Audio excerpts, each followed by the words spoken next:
Right, here we are. We're live for the third round of the derby. David Mitchell and Borough Watty have joined me.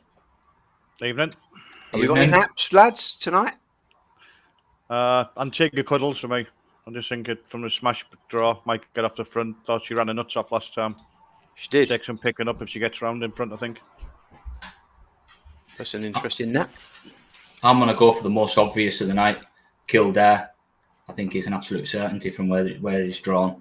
I was there last week and I was really impressed. But I think drawn from 4 will be perfect tonight.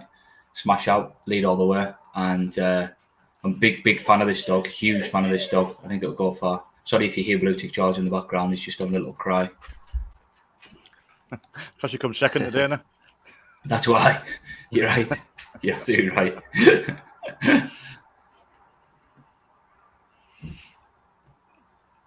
Is PL gone again? Nope.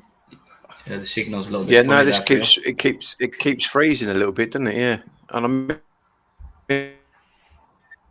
and Must have thousands of devices connected up. Yeah, my nap was Kildare as well. I think it's the most obvious of the night, isn't it? Even though Phil Donaldson looks like he's laid Kildare tonight. That's always a bonus if you back anything.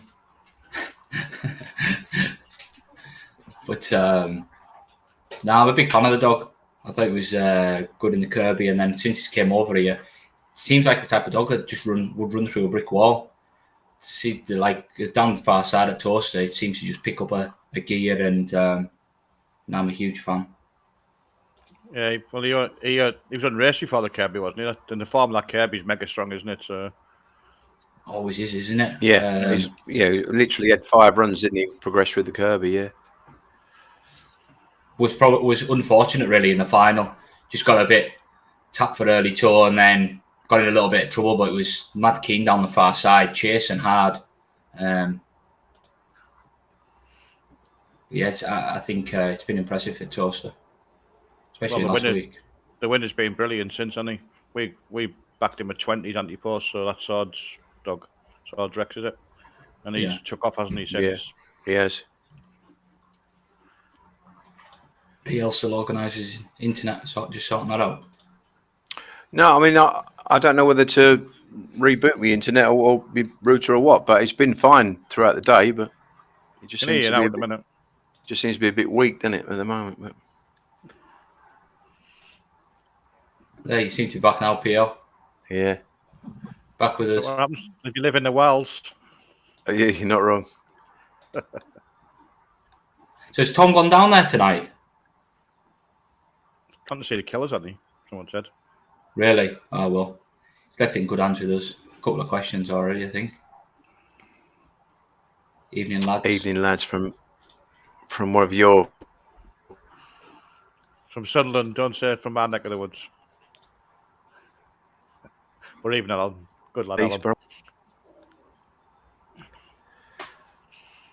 You know, there's a good nap there. Harry says, "Cop." Yeah, backed him last week at 12s. He's could get off the front again. I think signing Denver's a good bet tonight as well. 11-8 at the minute. I know it's up against Lataro. I mean, we'll probably pronounce it to name 12 different ways for the end of the night, but I think we should see how well the outside's run, isn't it? But well, say 6-1 the first, so it could be okay. Got a visitor.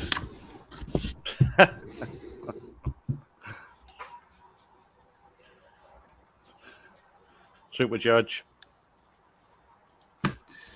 I think if signing Denver shows that burst of early pace again, it's gonna take a good dog to back run it. I mean, won by 4.5 lengths last week, and we know how good Lataro is, but I'm guaranteed that the connections wouldn't be happy that they're drawn out in 6 with the middle seed on them. But then that was always the gamble, wasn't it? By leaving a middle seed on, and you were always guaranteed. There's always going to be middle runners in 6 with a lack of wides. Yeah, but he did beat Lataro on Perry Bar, didn't he? So in that final, yeah, so he has got the beat. He has beat him there. And the other dog that I'm really looking forward to watching tonight is Forehand Rebel. I fancy. Is that Insignia Goofy's race? Yes. Yeah, I think he might just get up front and stay there. Personally, I like Forehand Rebel. That he gets in behind, but he always seems to find a way to qualify. Out of all the dogs around Toaster, there's no dog that knows the place better. He could be one of those dogs that just keeps getting through and keeps getting through. That's all you need to do, don't you? Oh yeah, but you need one smash break, don't you? That's what we were hoping for the lads with Trump's benefits, and then he's went and gone lame, so a bit of heartbreak for them. How bad is it? Do you know? I think it might be stopper-born, I think. I'm really? Not 100% no. Is it a stopper? Which is exactly what Forehand Rebel had, wasn't it? Yeah, they were quick off the mark to use get the Tavati, so they were really sharp, and obviously at Forehand Rebel's age at the time, it was worth doing to bring him back. I don't think they even thought that he would come back, but no, that's how it's played out. That's the injury Inky Hold'em has, and we just retired him because, like you say, very few come back. Yeah, and so I agree with Dylan here. I backed this at 11-4. This 2-dog in the this race here at Toaster.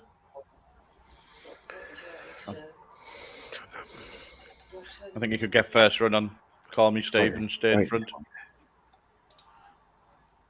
It's not even showing it. I mean, a world of pain here. Technical difficulties, PL. Yeah, I was just trying to get.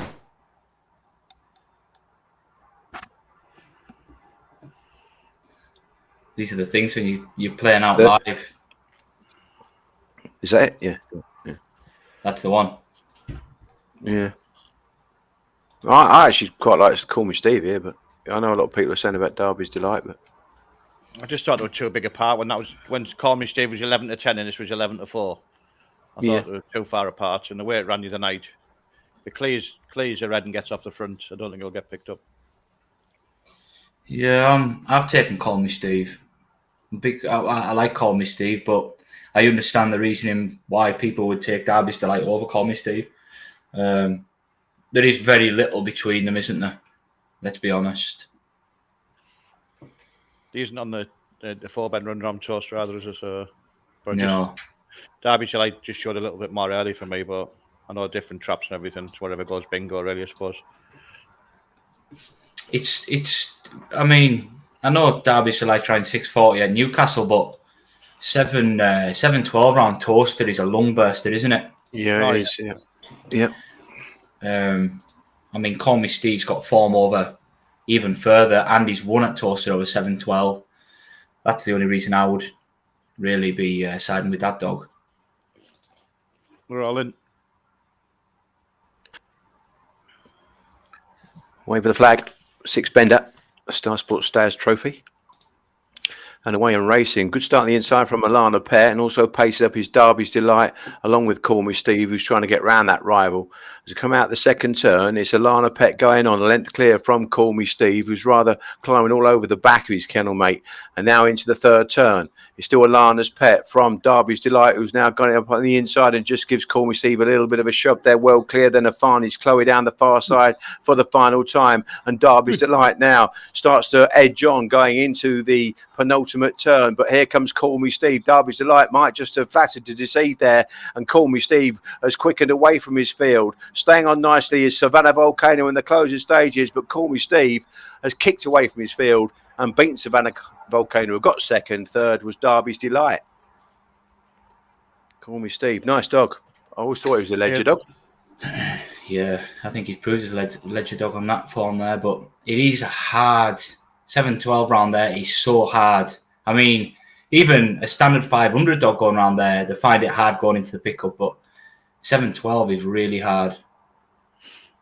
I don't think the blue didn't stay 640 tonight, though.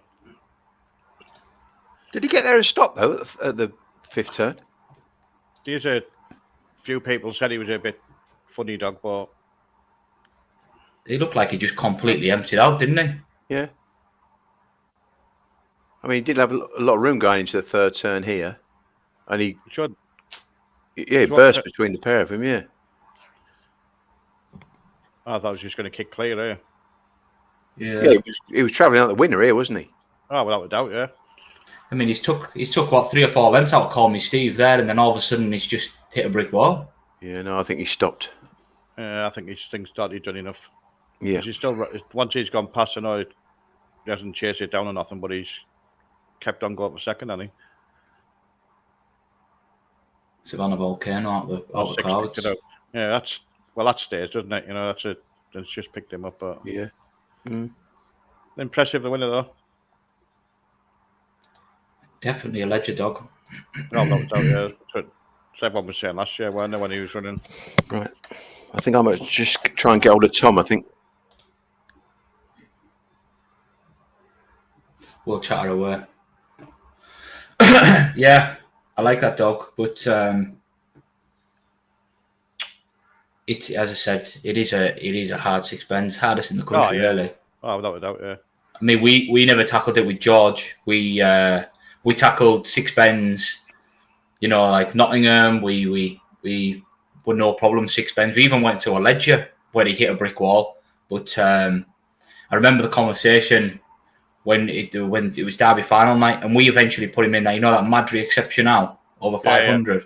Yeah. Even though he hadn't been in the Derby, we put him in that. He finished second, but we basically said there's absolutely no chance we're gonna try and put him over 7-12. No, just too far. Like I said, it didn't seem to stay it hasn't stayed 640 tonight though. When they went that fifth bend, I didn't run that far at it, but he is a good dog, the winner. Can't take that away from him. Somebody's just made a good point in the chat though. Do you think Derby's is a bit of a flat track bully, beat nothing last time out when it won easily, upped in class and was found out? I would say we on form in the UK we don't really know. We haven't seen enough of him. I mean, he's only came over from Shelbourne Park, and then he's ran at Newcastle, had a couple of trials, and we've seen that Toaster once, but twice now. So it'd be quite difficult to say whether he is a flat track bully, but he certainly looked like when he got to the front there, he seemed to throw his head in the air and lose a bit of interest, didn't he? Might be something like one of them classic races you have on more of a 6:30, that sort of distance. Yeah, short run to bend, but I think he has a ping in him. So could be that was too far for him, but he did seem to stop a bit quickly, didn't he? But it's difficult. No, I don't know about him either. I know Tom rates him because we have a bitch with Tom, so I know that he rates the dog, but it's difficult to see off a couple of runs. You need to watch the dog more to really get a grip, but at the end of the day, call me Steve. It was different class in the end, wasn't it? You do need a few runs over them distances as well to build the dog's stamina up. You do. You're absolutely correct. You know, just stepping up, and we had a bitch at Romford years ago, and we thought she'd definitely be a 5.75 bitch in the first run. I think she cramped up and didn't look like she stayed the 400, but she ended up being an S1 bitch. So just I think a matter of fitness and getting used to running over them sort of distances, because you're not running 7.12, are you? You're running 8.50, aren't you, or something like that in the end? Yeah. That's it. That's the problem. When we had, I can't remember who we had on this. I was on last time on this show, and we were talking about the run to the pickup. Remember them saying even 500, the run to the pickup is a long old run. Dogs are, feeling it, just going to the pickup over 500. Must be running they'll be running 661 by the time they get the pickup, or 650, something like that, I would think. There's somebody just saying, it got marked awkward in Ireland. Yeah, Ben Green. Yeah. Well, he'd know the Irish form better than me. But you could see, if that is the case, and there's nothing to say that it isn't the case, you could probably see that tonight, that the dog has massive quirks. It'd have been interesting if he could have cleared the red and got straight off the front, seeing what he'd done. I think it might have been a different race then, but once he's passed the red to me, he did look like he passed the red and then thought, I've done enough now. Yeah. He was suspended last run in Ireland. Yeah, the guys are saying, he's marked awkward in Ireland. Yeah, he was. I've just looked at the form there. Finished second, awkward. It's obviously why they sold him in, isn't it? I moved him.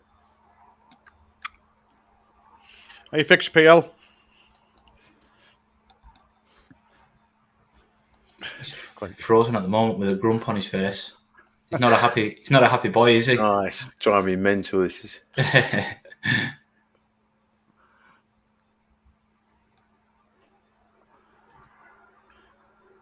Really good photo for Cram Watcher. So, you two aren't freezing. It's just me, is it? Just you, PL. Not me for once. Right, because you two keep freezing me, so it's probably my end. Then I don't know. I don't know why. Have a look at any devices using the internet in your house at present, other than you. My phone, I suppose. Yeah, that wouldn't be using a lot, I would imagine. No. The only thing I could think of, PL, is are you on a laptop, whatever you're on, just restarting it to reconnect to the router. And in that time, while it restarts, switch your router off and switch it back on again.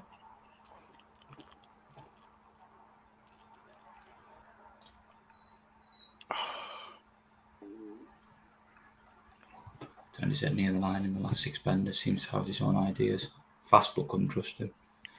Yeah. Keith's just saying, he turned his head near the line in the last 6 bender. Seems to have his own ideas. Fast but couldn't trust him. And I think that's what we talked about. Not really that you can't trust him, but before the race, if you were back and call me Steve, the form was there, wasn't it? Oh, yeah. You knew that he stayed. You knew that he was a classy dog, but you were kind of taking a bit of a punt on Derby's Delight, whether it would actually get the trip. Yeah, I was just hoping to get off the front and see what he'd done. Because I knew he was a fast dog, but and like you said, I thought the prices were too far apart. But I've done me cash, so there you go. Do you think it's a matter of time before the dog does something and gets marked awkward here? He had chances to do something tonight, didn't he? The 6 came. He started chasing after 6 come out. I know it was away from him, but didn't do anything wrong, did he? Well, so once they've done it, they've got it in them, not don't you? That's a problem. That is the problem. It is. What do you fancy in this next one then? Are you in the obvious Kildare? I haven't had a bet in the race. I just saw he has to do it right at the boxes, Kildare, doesn't he? Because there's quite a lot of pace inside him. I don't know whether because that Santi dog, which I thought was a big price at 9s earlier on. If he goes, now he's got trap 3 done, whether he's going to go bingo. But the one goes to bend well and all, didn't he? Yeah, the one's got a bit of early. I don't think I'd want to be on Kildare. I wouldn't want to be back. I wouldn't want to late because, like you say, if it does it right, it'll win. But I think 4 to 5 is a skinny enough price for me, so it's a no bet race for me. I don't want to check it on. I don't want to back out to beat it really. Yeah, understandable. I mean, would you just avoid this race completely from a betting point of view? Yeah, I haven't had a bet yet. What price was he early? Like, was he always been odds on? I'm not too sure. I just seen him. I seen the card earlier, when it was released, and I thought from 4, he looks a banker to me. 4 to 5 might look like finding it in the street after this race, but again, you just don't know what's going to happen inside. As you said, Swift Iconic, it's got a nice bit of early pace. You would think an all-known for me if Kildare should go around second, Swift Iconic really, but I'd say that Santi dog's not short of pace and he's now got trap 3. And the way they've been running, the middle dogs have been banging out, haven't they? I know Kildare's in the middle trap as well, but it's just clear enough for me. Would you say Swift Iconics maybe a little bit unreliable at the box? 414s and then we've got 435s, 421s, not guaranteed to actually. I think that's more to do with the sectionals, the toaster. I mean, you look at some of the dogs last week, they've gone absolutely bingo the first round in a 402, gone bingo the second round in a 422. Yeah. So I think that's more to do with the traps of toaster, me. I take the sectionals a little bit with a pinch of salt. He's normally reliable dog and he go on the corner, Swift Iconic. So yeah. I bet them as well, 18 to 11 to 2. It'd be interesting to see. Obviously, PL's not here at the minute, but it'd be a good conversation if he was here to talk about the lanes and where he thinks dogs are going to move here. I think Kildare should stay pretty straight. I think when he put him up during the week, he did say I'm sure he said he was happy with the withdrawal for Kildare. Yeah. But he ran from all different traps, didn't he, in that Kirby, and didn't, you know what I mean? He won from all different traps, didn't he, until the final. So yeah, I don't think the draw. I don't think the draw is going to can use the draw as an excuse for him if he gets beat. Mm-hmm. So do you think it's maybe one loss at the box here? On the run to the bend, yeah, because you don't know. It's just clearing the inside dogs, isn't it? I think he's got a bit of pace inside him. It looks like matchbook of 1.96. I mean, will he drift out to even money here? I'm not sure. Well, quite possible. If he's odds on a matchbook, no doubt he will be on Betfair as well. So the book he's one short in him, well, you know what they're like. I'm sorry, the one length in him. Yeah. You see, dogs there was one this morning. I think it was 2.56, something like that. 11, and it was never moved from 11 to 10. Yeah. He didn't last night. That I called dog in the last race. He was 2.58 on Betfair. So basically, you should be getting 6 to 4 for your money. And I think he said 11 to 10 the whole time. Right. Because they can just do whatever they want with the prices, can't they? And if they've got money going onto it and doubles and trebles and stuff like that, they're not going to lengthen the price, are they? No.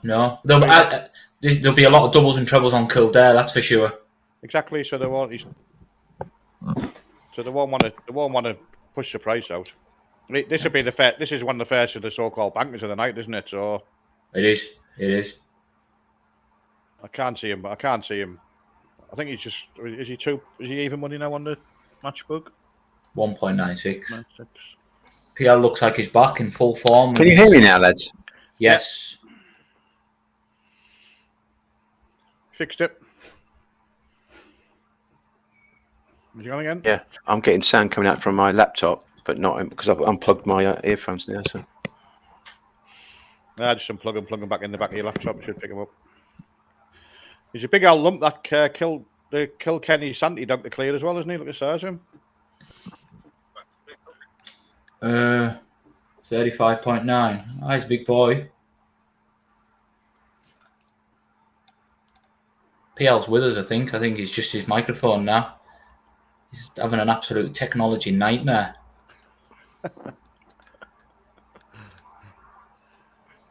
Yeah, I am.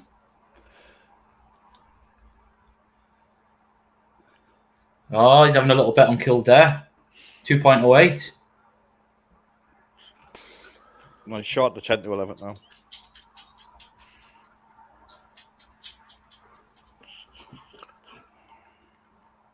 Well, they're coming to the boxes, loading up. Kildare going to be the last to load.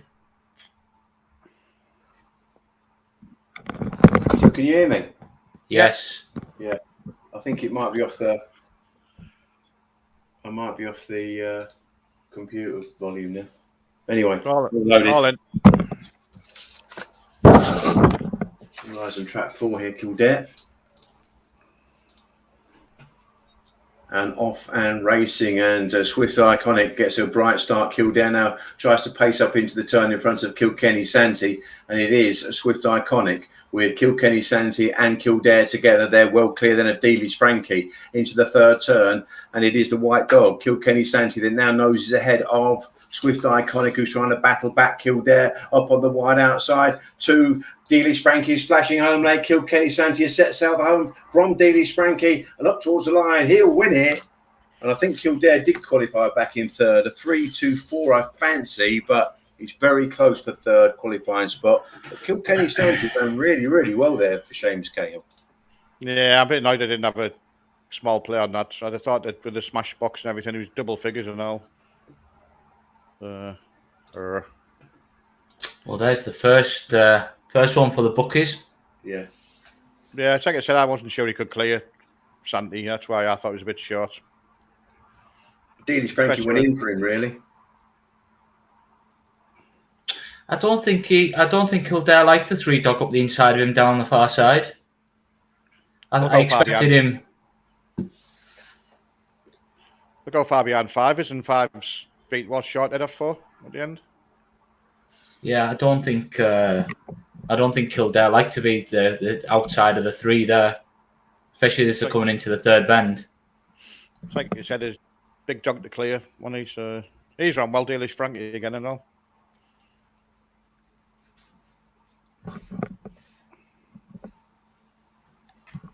Yeah, Kildare's I think he's just qualified. I think he's just taken third. I think he's just held on from 5. Yeah, he has, 3, 2, 4. The 5 certainly came on strong. And 6. Well, like you say, Kildare's level with just has overtaken the red, who's a bit of a short runner, and he's beaten half a length. He's run like a short runner, hasn't he? Yeah, I must admit, I never knew really how strong Kildare was as a star. I thought he was more of a front running type of dog, really, but Is he head on?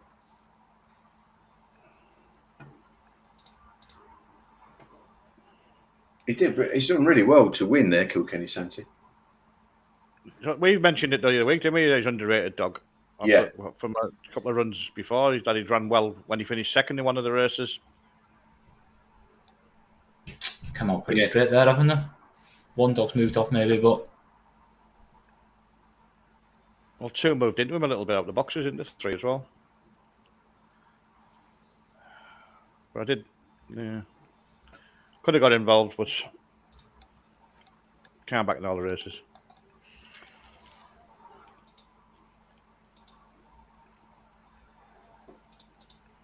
Shake the market up a little bit. Yeah. I can imagine everybody now will be loading up, putting their trebles and doubles and everything back on now after that first one's gone down, because that'll be in everybody's accumulator. Yeah, it was in mine.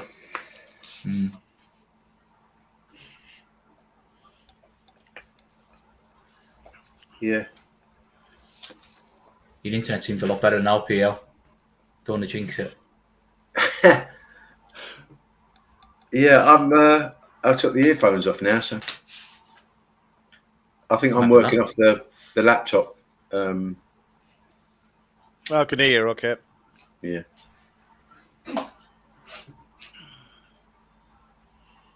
Yeah, a bit deflated there. I mean, I thought Kildare was going to light it up then. Yeah, he's just been toasted, hasn't he? Mm. Got the bend, he had every chance to get rammed in second, but 3, for every reason, 3's ran the bend better than him, even though he had the one in his face. But like PL said, maybe he's over that trip, he might need to be off the front. Certainly ran that way there. Yeah. I mean, that was always going to be the problem. Could he clear Swift Iconic? But I thought with a break he would do. But I mean, Swift Iconic outstarted him. But I actually just think the winners run the blinding race. Yeah. Yeah. I mean, when the Vault came to try and beat the dog, and the dog's just kept on right to the line, hasn't it? That Dalish Frankie ran a good race as well. Yeah. Dalish.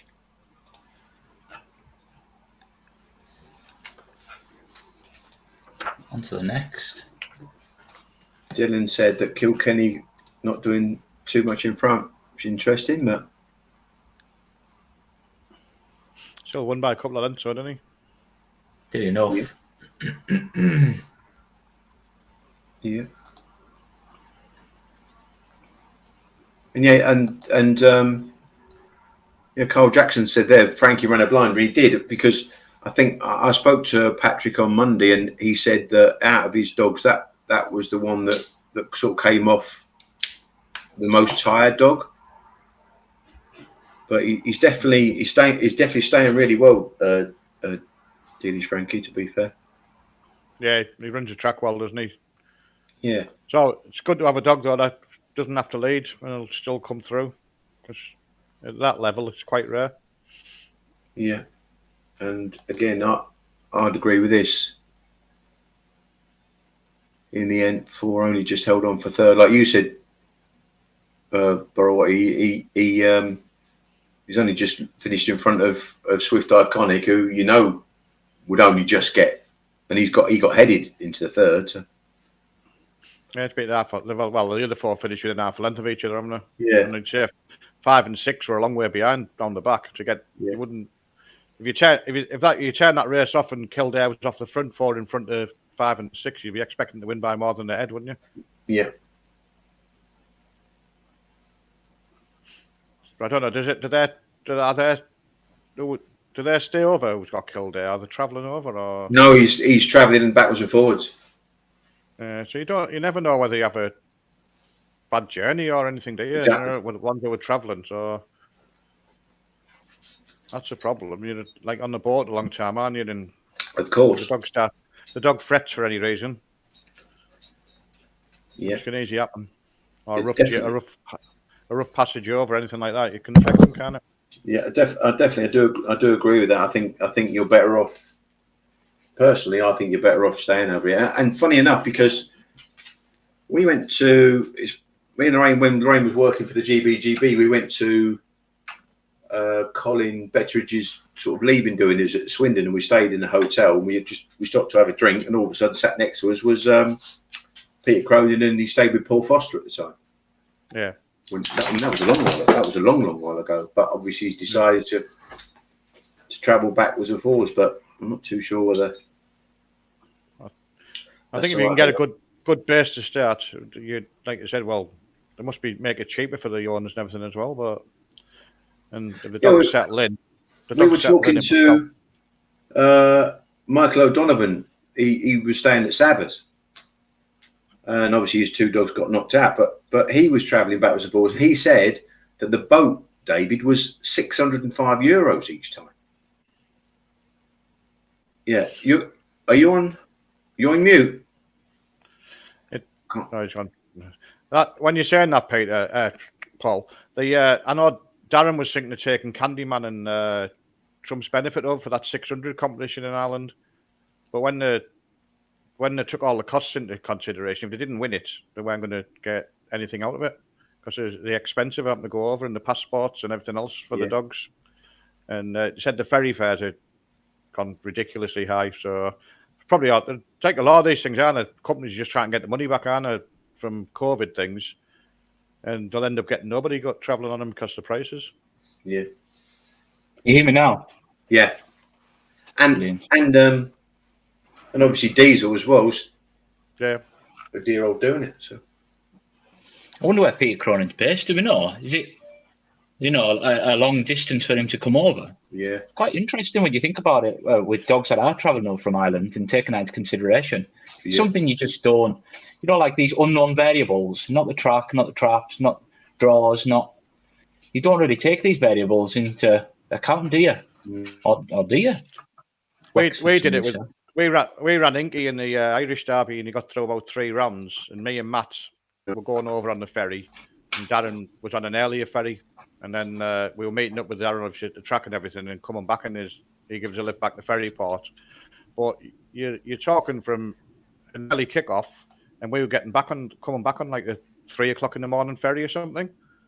So you are talking sort of a 24-hour trip before you know what I mean. So you have to think, right, if you had the dogs with him, we'd stop before we got the ferry port and let the dogs out and feed them and that.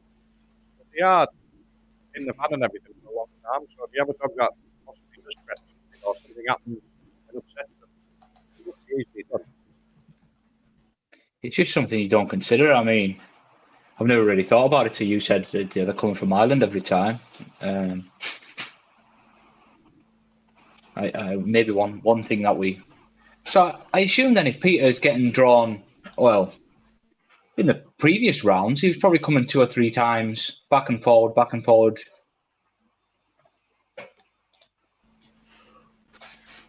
Yeah, that's commitment. I suppose you had different people probably possibly coming over them. Quite possibly. 4 minutes to the next one, Peel. Here we are.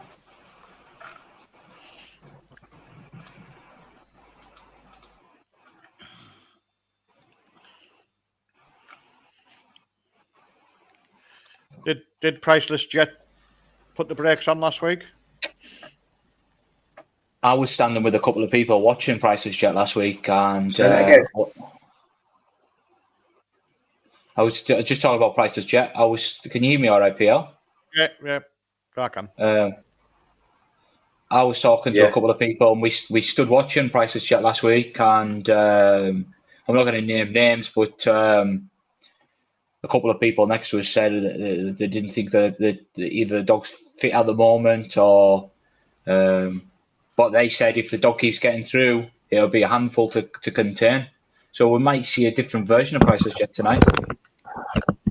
Yeah, I backed the winner last week at 12, so I was quite happy to get back up. But I thought at halfway I'd done me cash in, I must admit.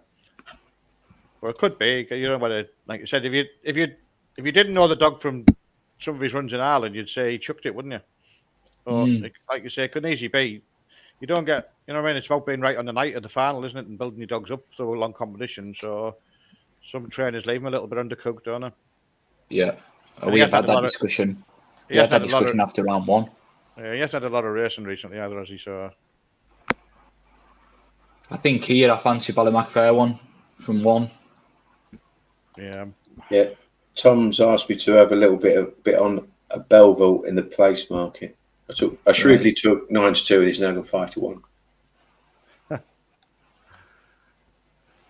Yeah, I've avoided. There's 1 dogs and a 6 dogs so far in it, and if Romeo on tilt happens to go bingo, 1 and 2 I think will come together. Again, I think Ballymac Fair one's just one of those dogs, likes Toaster, will just keep qualifying. Very much like Forehand Rebel. Yeah, he got the final last year, didn't he? Yeah, he did. I had him anti-post, 100 to 1, 125 to 1, something like that. Yeah, I haven't had a bet in this race again. I think it's.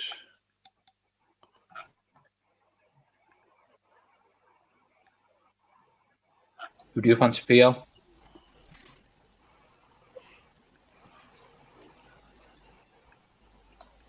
I favour red, but not at the price really. Oh, he's skinny enough, isn't he? Yeah, and that's the danger. He's not coming away. I'm saying 2 will go for the real one. It's 29.60 was the winning time for the first one. 29.60. Yeah.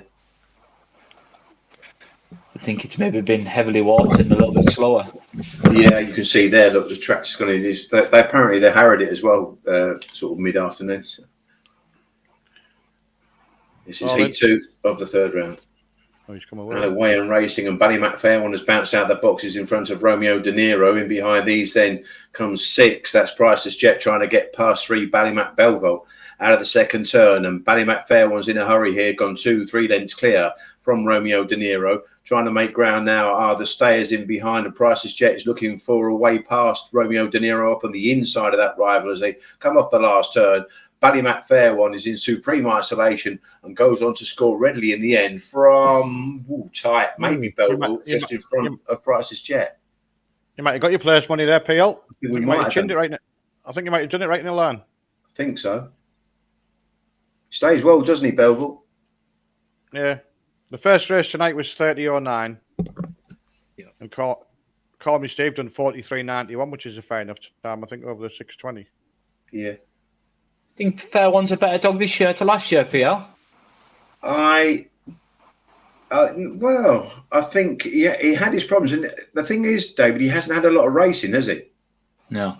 So there's nothing to suggest. And the thing is, I think Liam's very, very good at knowing his dogs inside out and getting them to progress gradually, and that was impressive. I didn't know whether he could do that out of red. I fancied he could. He got pinched back there as well, Belleville, on the back of Priceless Jet at the 3rd turn. I think he might have just Priceless Jet knows that Romeo De Niro's there and all.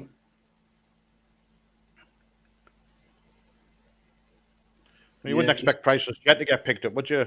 From a dog 2-3 lengths behind it. So he just hasn't really been roaring home, Paul, has he? No, that's right. They're not the same dog. Or he's like you said, they have got him well undercooked. I think you've chinned him there. Yeah, I think so. I think the 3's got up there, definitely. down to Tom. That was one of them where really I fancied the winner, but didn't want to back him at that price. And he was actually 2-1 early in the week, and I missed it. And then I sulked and never took the 30-8. Yeah, he's got up. Yeah, because when he came to Tulsa last year, fair one, didn't he? He came relatively. He was a pup, wasn't he? With very little form on the card. He's actually edged off a little bit more than I thought he would do, but he's just off the fence. Come away though, Annie, that's the main thing. Yeah, that's the good. Yeah, and probably seen a bit of daylight, so that's made him move off a bit. Yeah, of course. Yeah. So I said the other week, though, with these, the more the deeper the competition goes, if the dogs run out of one and regular, they get used to it, I think. Yeah. I'm still against dogs in one, but saying that. I think the thing with Fair One is he's just a competition dog. Yeah. He takes his racing really well. I mean, he's got to a Laurels final, he's got to the semi-final of the Irish Derby, he's got to the final of the English, and I think he's one of those dogs that can just take racing week in, week out and keep producing. Hard to find them type of dogs. I think I'm right in saying that Liam said he had a problem with his tonsils, I think.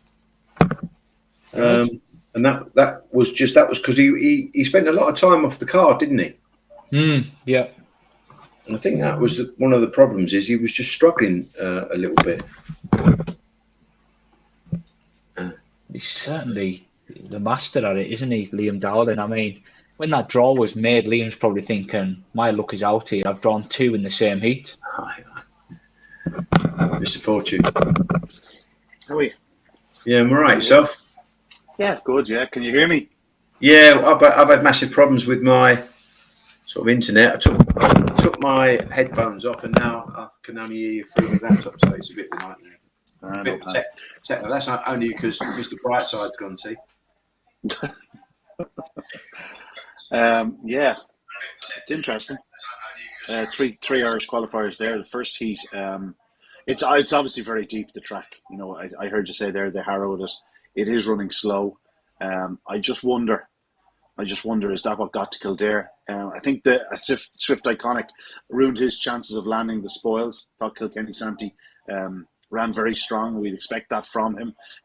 Surprised he got picked up last week, and tonight he's not finding an awful lot up the home straight either. I just wonder, you know, be it he's certainly not short of work.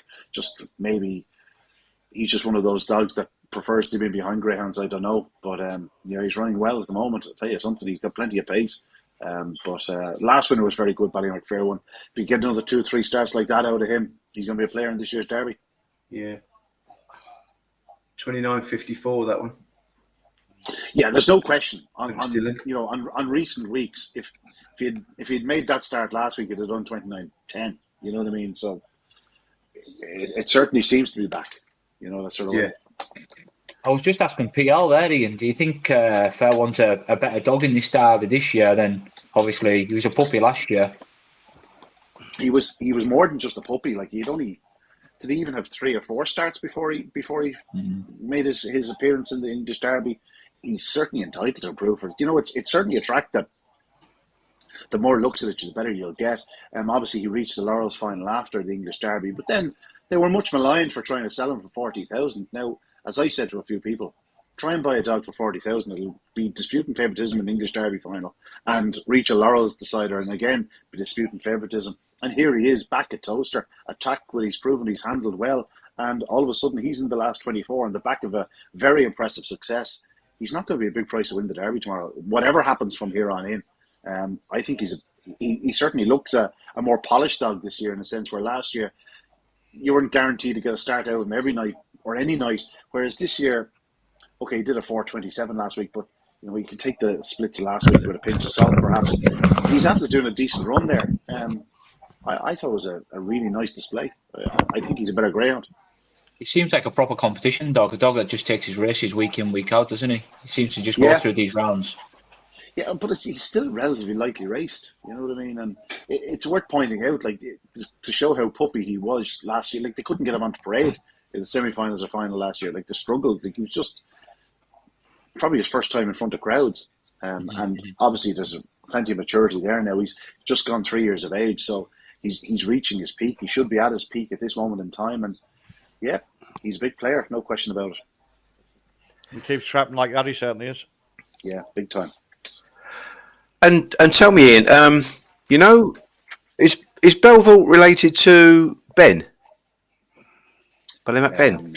He's a brother of the Ledger winner, Ballymac. Merlin. Merlin. Right. Yeah, Ballymac. Kingdom. He's brother to them. Oh. Is Kingdom Bell or is he Breeze? He might be Breeze. To be honest, I'd say Liam struggles to keep up. Never mind me. You know, obviously, he's a full cherry, so he should stay, shouldn't he? Yeah. Well, Belleville is very strong. Now, they did try him over 750 yards, and he didn't excel over it.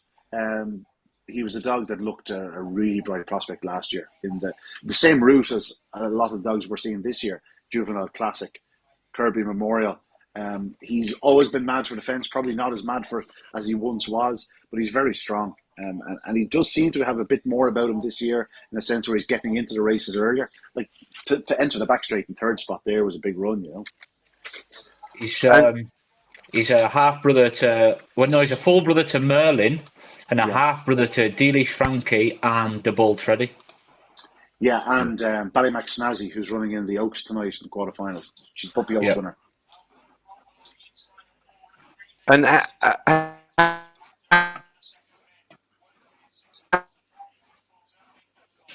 turn it R2D2. My thoughts exactly, PL. You're after hanging on us, PL. No sound now. He's playing a guitar. It's nearly Lager time going to win a race. It's going to get squeezed out there, isn't it? He went through the gap. Went through the gap. Yeah, good winner. Who's your biggest fancy tonight, Ian, then, from the Irish? I ended up sipping Kildare as my nap, just thinking I thought he was the most likely winner from the draw. Swift Iconic, obviously coming through the bars really didn't help his cause. And I suppose the fact is you don't know how the track is going to run, and it's clearly running very deep at present. It'll get faster as they place it over the evening. So, listen, after now, you'd have to fancy Balnabool ahead. I was fancying Price's Jet. He missed the kick. I thought he ran okay in defeat. He's just, I'd never rule out Paul Hennessy's the week after running a disappointing race, because for 20 years we've been ruling him out, going, that can't wait to see it last week. And then bang, a week later, it's just a different greyhound. So I'd never do that. I thought he had the draw tonight. I thought Ballymac Fairwood, being in one, probably wouldn't break as well as he did. It was over early because, if Ballymac Fairwood doesn't break as well as he did and Price's Jet gets a start, he probably does win. I know Ballymac Belleville picks him up, but if he's in front, he probably gets about it. Outside of them, Balnabool ahead, I think will win. I'm concerned for Romeo Magico in the next. Just worried about the draw. Barefoot Supremo doesn't have a great draw, but he has the pace to win. Cape Cloud in the same race will look to go bang. And then Hello Hammond in the last, I always said he's a funny dog, isn't it? He's a better dog. He's a better dog in better company. I've seen him beaten in A2 company, and then 3 nights later in an open, running over dogs that are, supposedly 8-10 lengths faster than dogs that beat him, a few nights earlier. It's all about where he gets the run early. If he turns relatively close to the pace, certainly if the track is running like this at that stage of the evening, it'll be very hard to keep away. So you would rather take 5-2 about Hello Hammond than say even money Lataro? Yeah, I fancy Lataro, I must say. I do fancy Lataro. Yeah, I think to be, you look at PL's Derby lines. It's hard to see how there won't be any sort of bother on the inside if Sign of Denver and the Trojan dog trap on level terms. I can see them bumping, and I think Lataro. The run last week was a hell of a run. I don't think he's going to break it slowly tonight. I thought he'd have no problem in getting around the 4 and the 5 dogs. So, yeah, just the gears he has, I think he'll be very hard to beat. Funny enough, I was speaking to Patrick Janssens last week at Toast, and we talked about Lataro, and he said the dog would be perfect for Australia.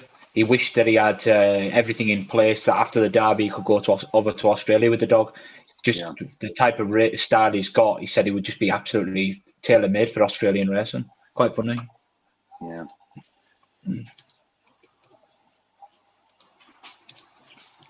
Costs a few quid, though, wouldn't it? I'm sure it would. Does cost a few quid.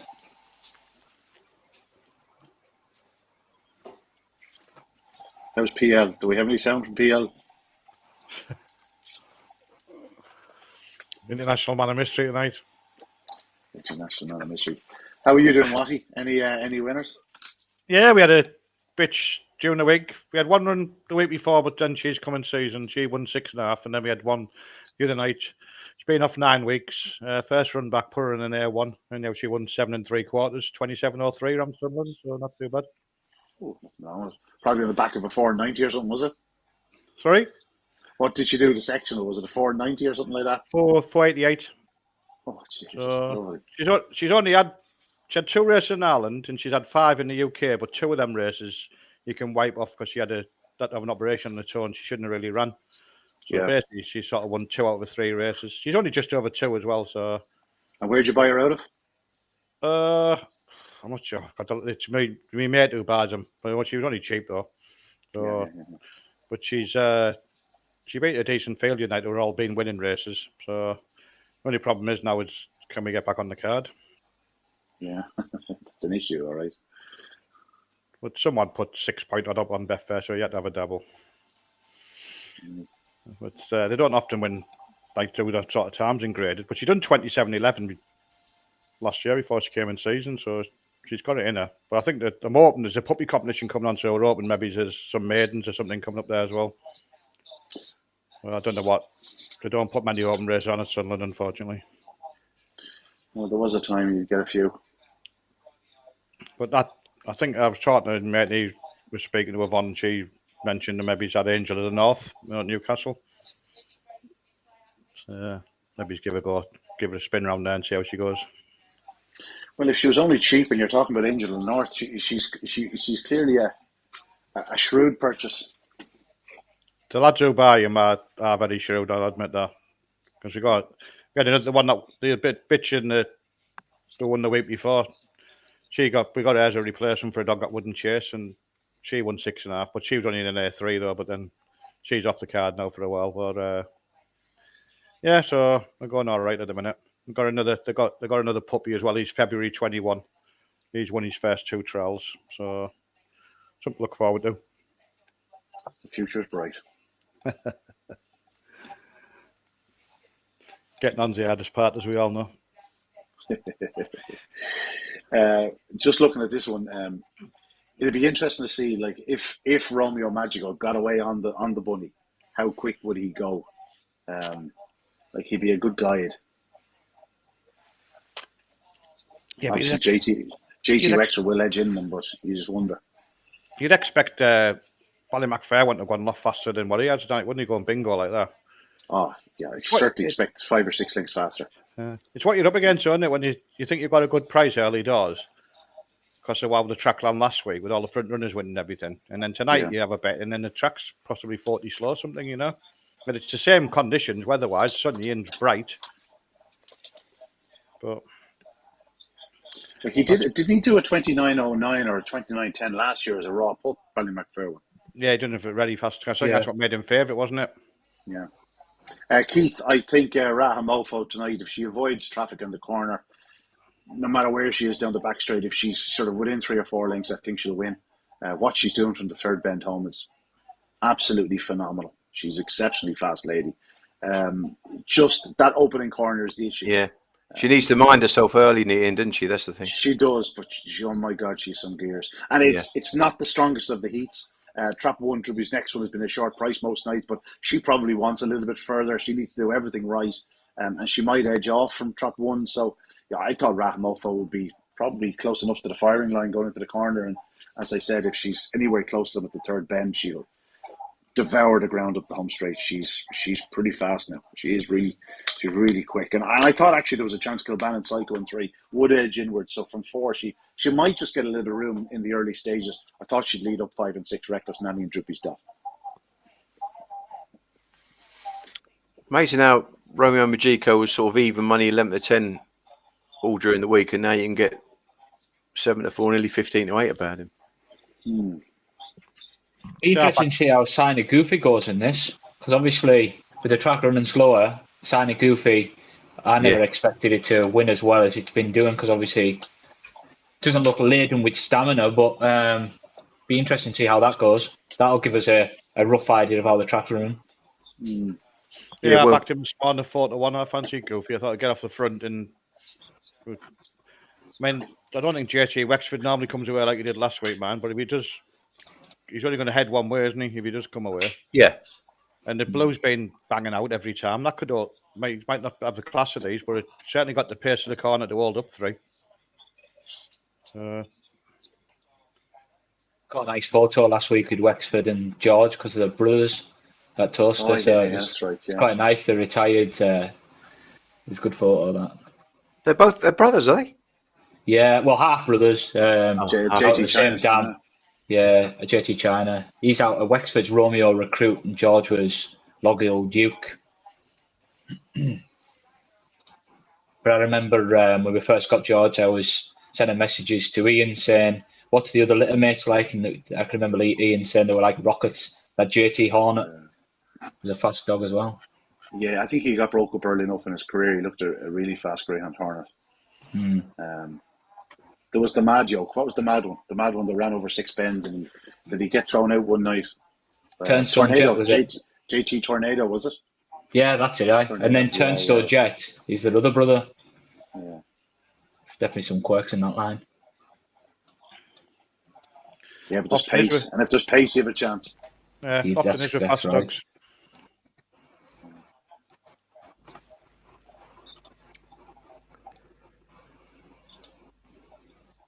Phil Murray's just said he fancies Form Rebel here. And thinks that, of course, Ed's a machine, which he is. These conditions will probably suit Fawn Rebel. If it is running a bit slower, Fawn Rebel runs right through the line. Big time. Yeah, big time. You going to do this one, Ian? If you want. I'm on earpods, so I don't know how it'll sound, but we'll have a go. Oh, it'll be great. It'll be better than me anyway. So. Yeah, no, don't give me that crap. You did me up like a kipper earlier on, Lawrence, I'll tell you that. What was that? Oh, yeah. The video you sent me. Yeah. He done me up, so I thought, well, he did say send it to Fortune. Right, they're in. So the favourite in 3, Romeo Magico. Need to be on his toes early. The hair's in motion, Farney's Maestro, Make It for Waz, Romeo Magico, JT Wexford, Sign It Goofy, and Fawn Rebel. The hair now coming up behind traps, Romeo Magico bouncing, and he doesn't come away well. It's 5, Sign It Goofy, took a flyer, leads into that opening corner from the inside, trap 1, Farney's Maestro trying to sneak through. That's JT Wexford going around second, and Romeo Magico third, but out front then it is 5, Sign It Goofy's on by 4 lengths. We're going to see how this track is running for JT Wexford. Now 3, Romeo Magico is really eating up the ground in third spot. Fawn Rebel back and forth, starting to wind up his challenge, but out front and it is trap 5, Sign It Goofy. Here comes 3, Romeo Magico, and 6, Fawn Rebel to the line. Sign It Goofy all out to the line. Gets there. Hey!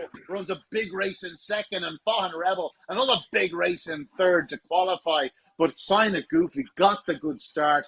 They went inwards from 4 on, and he got a lovely clean run. Went about it out front. I thought it was a big run by second and third. Admit. Also pretty impressive by the winner. Yeah. He just had a good make-up. The old Derby lanes was spot on there, wasn't it? Spot on. I thought he was in trouble at the third. I have to tell you. I thought he was treading a bit.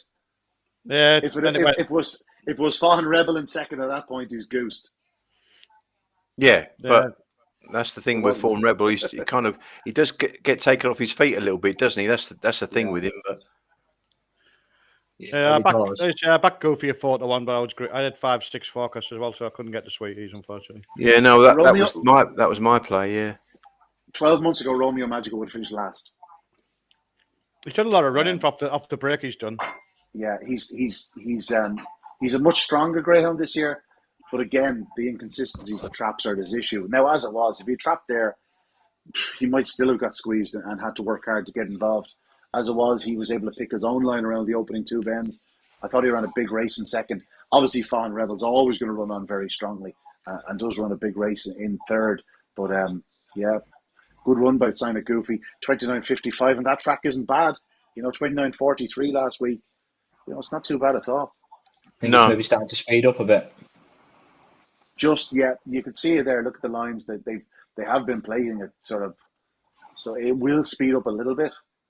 But and you can tell that track is drying out already, isn't it? Yeah. Well, Santi done 29.60. I think a fair one only done 29.50, didn't he? Yeah, 54. Do we know when the Bowser was out last? It's a mystery, isn't it, a toaster? Not sure. I think there was an agreement that they do it every The front three races. there. I mean, Magico's run well because he's got driven mad, hasn't he? Yeah. Magico's you're ran a probably storming race, yeah. Yeah. Like you said, especially with 4 coming away and going across him, and 2 was up his inside, which is why, like you say, I thought could happen. But he seems can't to take be away from the winner, though, can you? But playing better, Romeo Magico. Yeah. He's a fast dog, though, isn't he? I mean, that night he was chasing down Susie Sapphire at the third corner at Shelbourne. Shows how fast he is.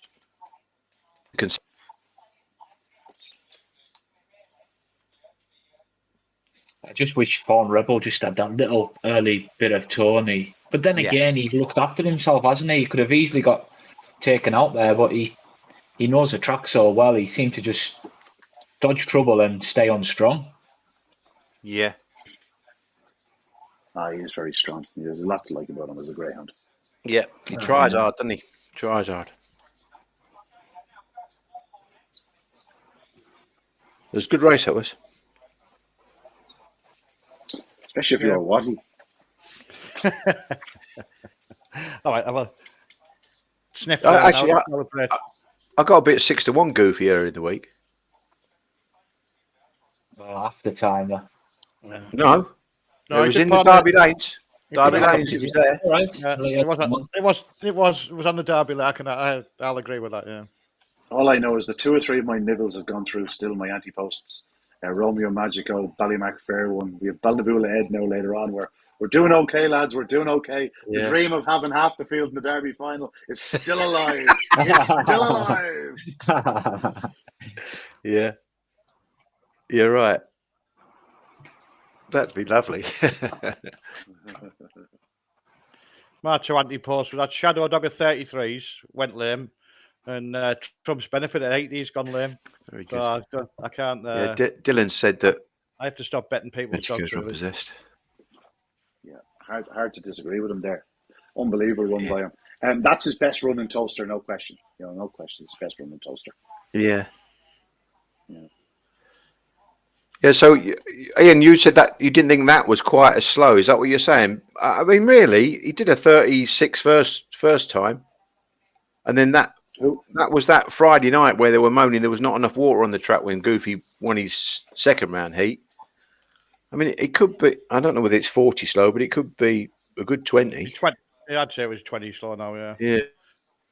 Oh, it'll improve that 5-10 spots every race now until it levels off. Yeah. Yeah, it's a good run. Like when they harrow, like let's say Shelburne Park, you said the harrow did this afternoon. Like they would never do that in Shelburne on a Saturday, let's say. They'd always harrow it on the Monday. So you'd have the whole week of a few trials, couple of nights racing ahead of the Saturday. They'd never do it on the same day.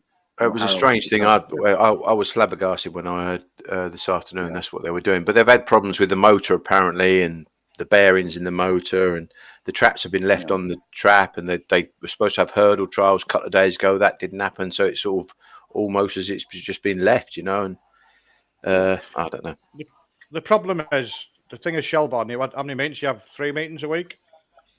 Yeah, Thursday, Friday, Saturday, that's right, yeah. I think a Toaster race virtually every day, don't they? So how do you put the work into the track? Yeah, no, that's true. And not the only one either, but like you said, these tracks, how can you put the proper maintenance in if you're racing every day? Yeah. I didn't realise the hurdle never took place PL. I did see that Ricky Holloway was taking a van load. It was 3 trainers, wasn't it, basically? Wasn't it just Ricky, Barry O'Sullivan and Jamie Kinsley? Is there a view to running a hurdle competition, or is it just a one-off? It's a hurdle comp, yeah. So, in order to qualify, do these dogs have to have a hurdle trial? Ooh. So they're probably in a rush now to get these hurdle trials off, are they? Yeah. They'll probably have to run them the next few days. Different at Toaster before. The hurdles always looked bigger at Toaster than did anywhere else. So I suppose you want your dogs having a look around them. Because Crayford the same fairly low down, and Central Park seemed a little bit higher. But Toaster, when they had them before, it seemed a lot higher. So you'd just assumed it'd be standard height, wouldn't you? They're definitely not, though, are they? What was the reasoning then that they didn't do the trials for the hurdles? I think it was problem with track, wasn't it? Yeah, I think that was the problem. It was the motor. I think that was the problem. Yeah, the motor. I think they were experiencing problems. I got told I had to order a new motor today, and it was getting delivered this afternoon. Whether that's right or not, I don't know. I can't believe every truck doesn't have a spare motor. How much does a motor cost? Well, it keeps buying motors, and I think that's what I was told. They keep buying motors, but they're not really up to man enough for the job, sort of thing, you know. So, surely not.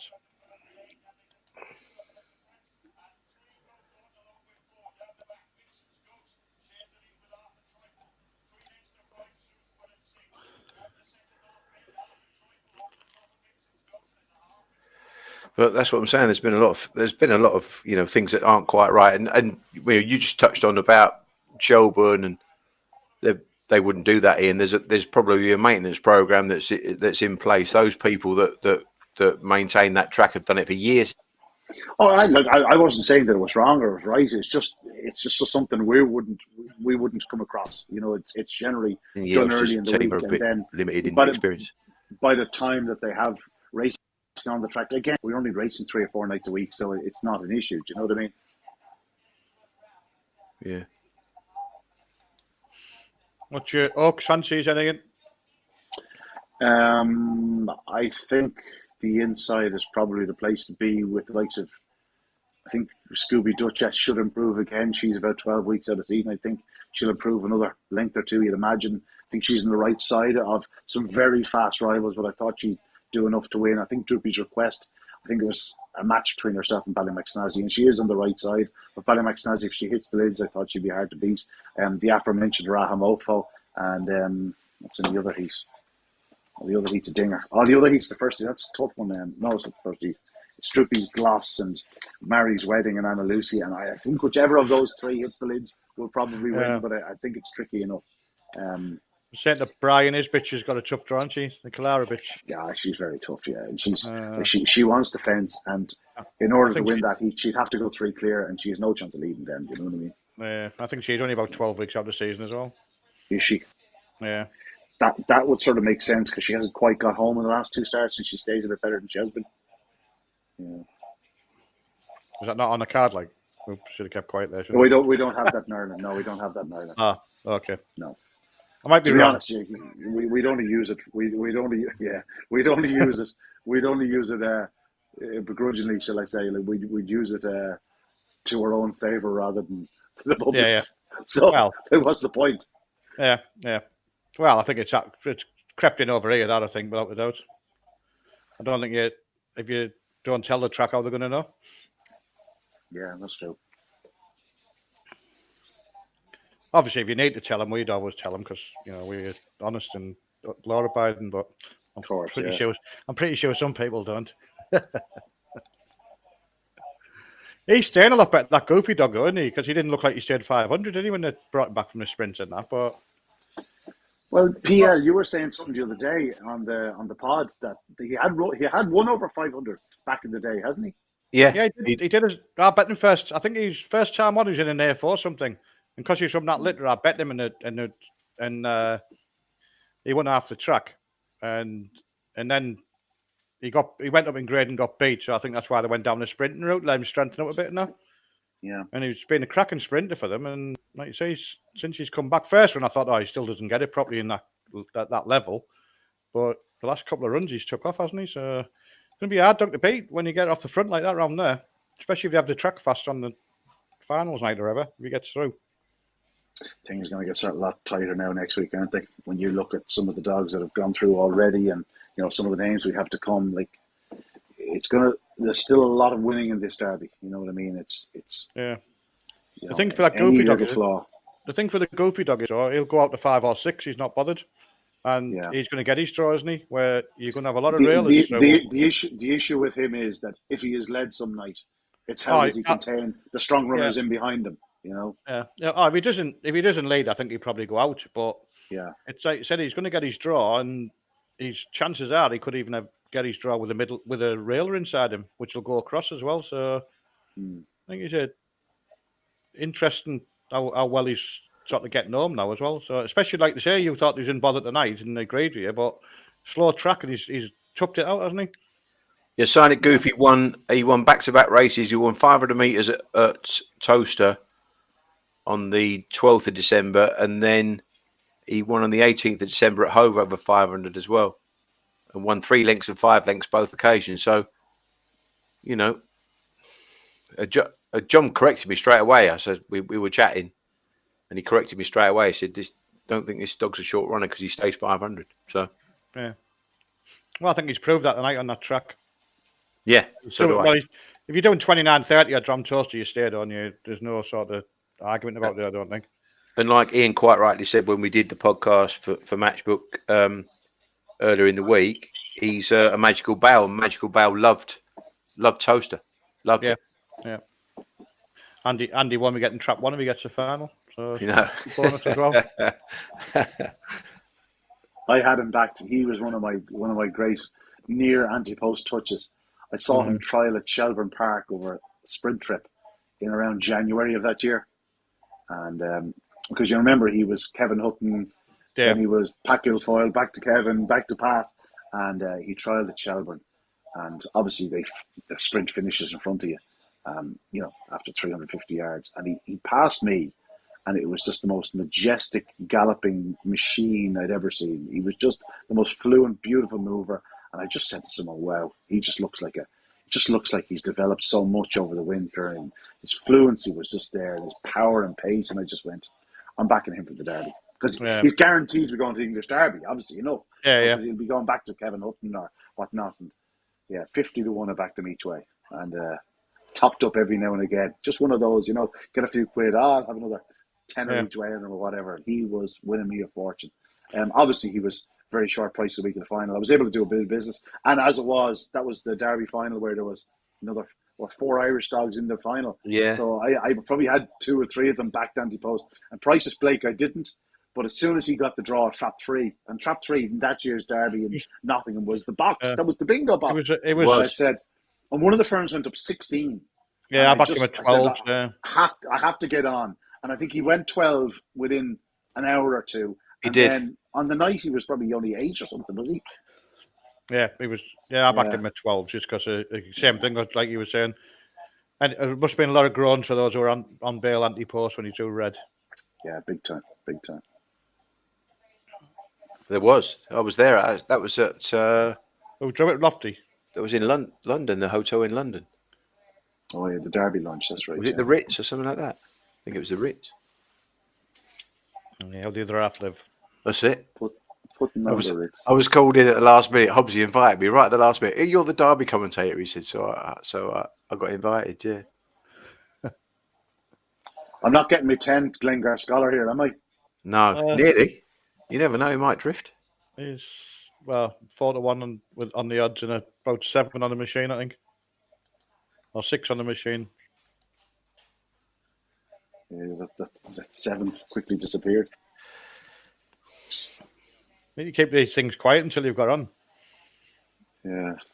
Well, when I said it in podcast the other day to BL, I said if he goes at 10, I'll definitely have me tenner. There is a massive run in him. I just don't know if he can do it from this draw. He's 8 now on Matchbook. He's 8 on Matchbook, is he? Oh, yeah. Not in my Matchbook in front of me here. He's 7.2. Oh, okay. Yeah, he's come in. Everyone's listened to what you just said here. Interestingly, if it's right or not. I know it's the industry prices, but money for Thorn Falcon tonight. I thought he was a bit big now. I must say, I didn't have him as big as some of the firms did. You know, I sort of making him a 9-4 sort of chance.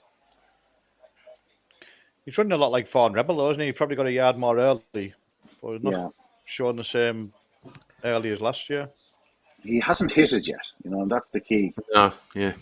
Tom likes sign at ace here, and I kind of said I didn't know whether will he clear Sally? Whether he clears Sally, I didn't know. Yeah, I've had a bet on this. He's going a big price now, Signet is like. But I didn't think he would clear. I didn't know whether he cleared Sally or not. That's why. But when you're watching a replay on there, the Grand Antigua Cuddles makes up him. You wouldn't think she would be back running him like that. No. Especially on what was. I did contemplate backing Thorn Falcon, and then he has collapsed, hasn't he? He's come right the way in. So there's the place market. I thought that might be a clever way of betting him at evens in the place market, but he's 4 to 5, 10 to 11, really. So brave up, Doug. Must have been plenty of money. Must have been plenty of money for this Glengar Scholar. Oh, yeah. Sorry. Well, he was never as big as we thought he'd be, because we were talking about it on Monday, PL, and he was only around 6 to 1. Like I thought he'd be comfortably 10 to 1 in this heat, and just given the speed on his inside with Sing Along Sally sign at ace, and then Derna Safa Boss capable of going up well, and obviously Torn Falcon on the outside. You know, there's a lot. Question marks is probably the wrong term, but like he's a lot to prove still, Glengar Scholar. Now I've seen him bingo and do big runs, but you know, he's still relatively light to race, and if he's going to win a race of this nature, he's going to have to come through the bars. So it's not the fortunes are on then. No, nibbles. Yeah, you have to for the brain damage. He didn't get to double digits, but you got to have the little bit. He was 100 after. He was 100 after his first round display, and he got trap 1 in the next round. And I said, he's absolutely guaranteed. So having promised myself, that's it, no more anti-post bets. Yeah. I went in and took whatever 100 was there. You know what I mean? You're going to be about $2.5 grand at this stage in the Derby. So yeah, I'll be gladly shouting him home if he gets to the front. Or second or third, do you? Yeah. Go on then, guest commentator. Right, I'm out of here after this one, I'm afraid, gents. Yeah, that's it. Right, they're all in. So, in one head for Mike, Sing Along Sally, sign at ace, Glengar Scholar, Derna Safa, Boston, Thorn Falcon. Away they go. Good start by Sally. Leads up the inside. 3 sign at ace. Putting it up to her now on the outside, but Sally has the inside line. Sign at ace. Then comes trap 5. That's Derna Safa, Boss. And 4, Glengar Scholar. Forced to check off wide. And Thorn Falcon's at the tail with Glengar Scholar challenging. But out front, and it is 2. Sing Along Sally back up the inside of sign at ace. Back in third is Derna Safa, Boss. Thorn Falcon's in a world of pain. He's not qualifying. He's out. He won't defend his crown. It's Sing Along Sally. She's brilliant. She wins from sign at ace. Oh, I think he got third. Up. 5 Derna Safa, Boss and Glengar Scholar. Did he get up? I think so. He did. I don't know if he did. 2 black dogs. I think 5 jacket. Just seems to be in front of 4s. He's a monkey, this is Sing Along Sally. She's a lady. She's a legend. Pings out. Obviously, sign at ace probably has more early pace than most. He shows great early speed, the challenger. But you know she's not going to give up the inside pitch. She's just not going to give it up. Oh, she was brave. She's very brave there. But like she's fluent. She doesn't look to get in his way or doesn't look to bump him out of the way. She just stays her line. Yeah, she's just held the position, hasn't she? And to do what she's done to him down to that third bend is unbelievable, lads. Like, Scholar was decked at the second bend. He was decked. He's lost at the third. Yeah, Thorn Falcon ran past him, hasn't he? You wouldn't be expecting him to suddenly back run him. Oh, if he got third, I'd be delighted. Oh, I think he's got up, mate. But I don't. I thought he got up, and after line he wasn't again. He's a monkey. He'll catch pitches, a dog. Jesus, he made some. I mean, Derek Safa Boss doesn't really stay, so you know. I mean, I don't think he does particularly, but she's some lady out front, lads. Like she's unbelievable. She's put some distance between herself and 3, hasn't she? Oh, he's getting there. He's getting there. Look, on the nod. He's in front now. Oh, He's No, dead, I think man. it's far side. that's It's the tight. far side. You can't even tell which head's which, can you? I think the far side is the head that's down there now. Yeah, No, I the think same. that's fractionally after the line anyway, isn't it? That's after the line, yeah. Anyway. That's some performance, that like. So, My 100 ponies are looking in danger at this stage, PL. 29:34. The track is definitely quickening up, but at the same time, you'd expect her to do that every night of the week. She did 29:33 last week. She's probably entitled to come on for each and every week. So, yeah, it's probably 10 or 15 back at the moment. But again, it's that 5 or 10 spots every race that'll come back. And I assume by the end of it, something's going to do a 29:10. Something's going to do a 10:10. Bellabula Ed might do a 28:90. She's got some racing brain now, like, hasn't she, Sally? Just held the pitch and want to wait for the gap. Darren Asapa was third, lads. Darren Asapa was third. Oh. 2:35 it was. Yeah. Yeah. 2:35. Good. Right, I got to go. Do some real work. Right. Gentlemen, best of luck. Thanks, Ian. Talk to you again. Thanks, Ian. I'll be listening. Cheers, Good mate. luck. Cheers, See you lads. later. Thanks. Ta. Like that.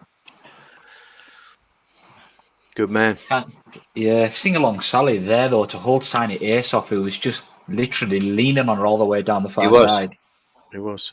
She was really brave. She's just such a good athlete, isn't she? She's just a trier.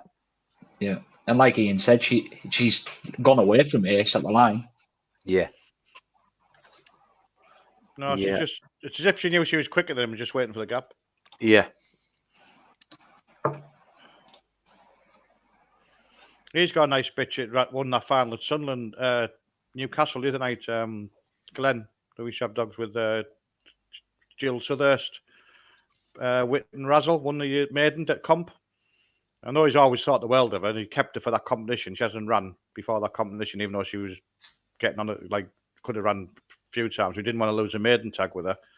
But from trap 5, and she was the same. I thought, oh, she's just going to plough into. There's 2 dogs in front of her down the back, and she just sat behind him, and waited. And then for that spin, the gap opened and shot up the inside, as if she knew that she could beat them, Yeah. But very clever for she only her 3rd ever race as well. But she's definitely one to watch, I think. Yeah. Darren had a nice bitch in it as well. No rush, I think. She come out about 3 lengths behind the field, but she ran well and all. So it might be a better competition than people were giving her credit for to start with, I think.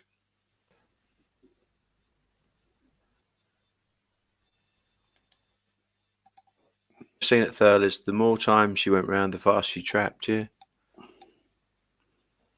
Yeah. She's some girl.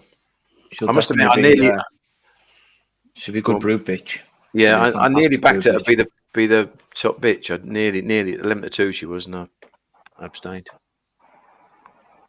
mean, she's a lovely size, isn't she? 28 kilo, 28.5 kilo. A breeding second to none. She's overcome some tough draws in the early rounds as well, hasn't she? Go for any trap and all.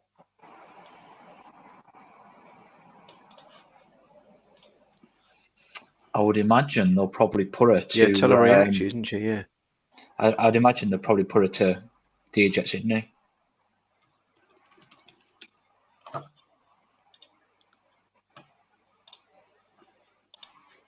That. Yeah, could be a good shout. That. I like me breathing. I'm just having a quick look.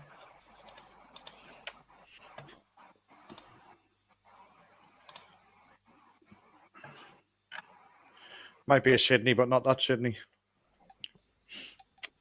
Potentially, but I mean, Sydney's getting on now, and I was having this conversation the other week about. There's no disputing that Sydney is the best sire that we've had for a very, very long time. Probably going back to Top Honcho, but we're going to get into a position where everything is a Sydney. So we need something that's going to cross well with Sydney. So I would imagine the Droopies lads will start testing the water with some of Droopy Sydney's bitches. A while ago, they were saying he was only covering a couple of bitches a week now. But I don't know whether that's right or not. Because and these are all the ones now coming through her, obviously, from when he was, it'd have to be 15, 16 months ago. So I got told he's only coming a couple of bitches a week, but whether that's right or not, I don't know. It'd be a good age. 2011 he is. But then again, I've just had a quick look there. Bubbly Apache's out of a Droopy Sydney bitch, and they went to Lofty and Blanco. They must still have some straws from him. He's a 2009. Yeah, that was Rob's bitch one. The Rob's dog, wasn't it? Mm. Oh no, sorry, Seamus Kale, wasn't it? Was it? Seamus Kale trained him. Yeah. But Rab used him as a sire. Yeah. Yeah, he won the. Did he win the big competition in Sunderland? When he used to be worth 20 grand or whatever. The classic. Classic. The classic. Yeah, the classic. He's thrown some fast dogs. Droopy's Verve, Droopy's Bubbly Apache, Droopy's Biker, Bubbly Bollinger. Threw some real dogs. Yeah. You haven't got the bitch though. I don't think it matters what. It does help having the best dog, but I think the bitch is 90% of it. Yeah. I mean, look at Forrest Natalie. She's thrown.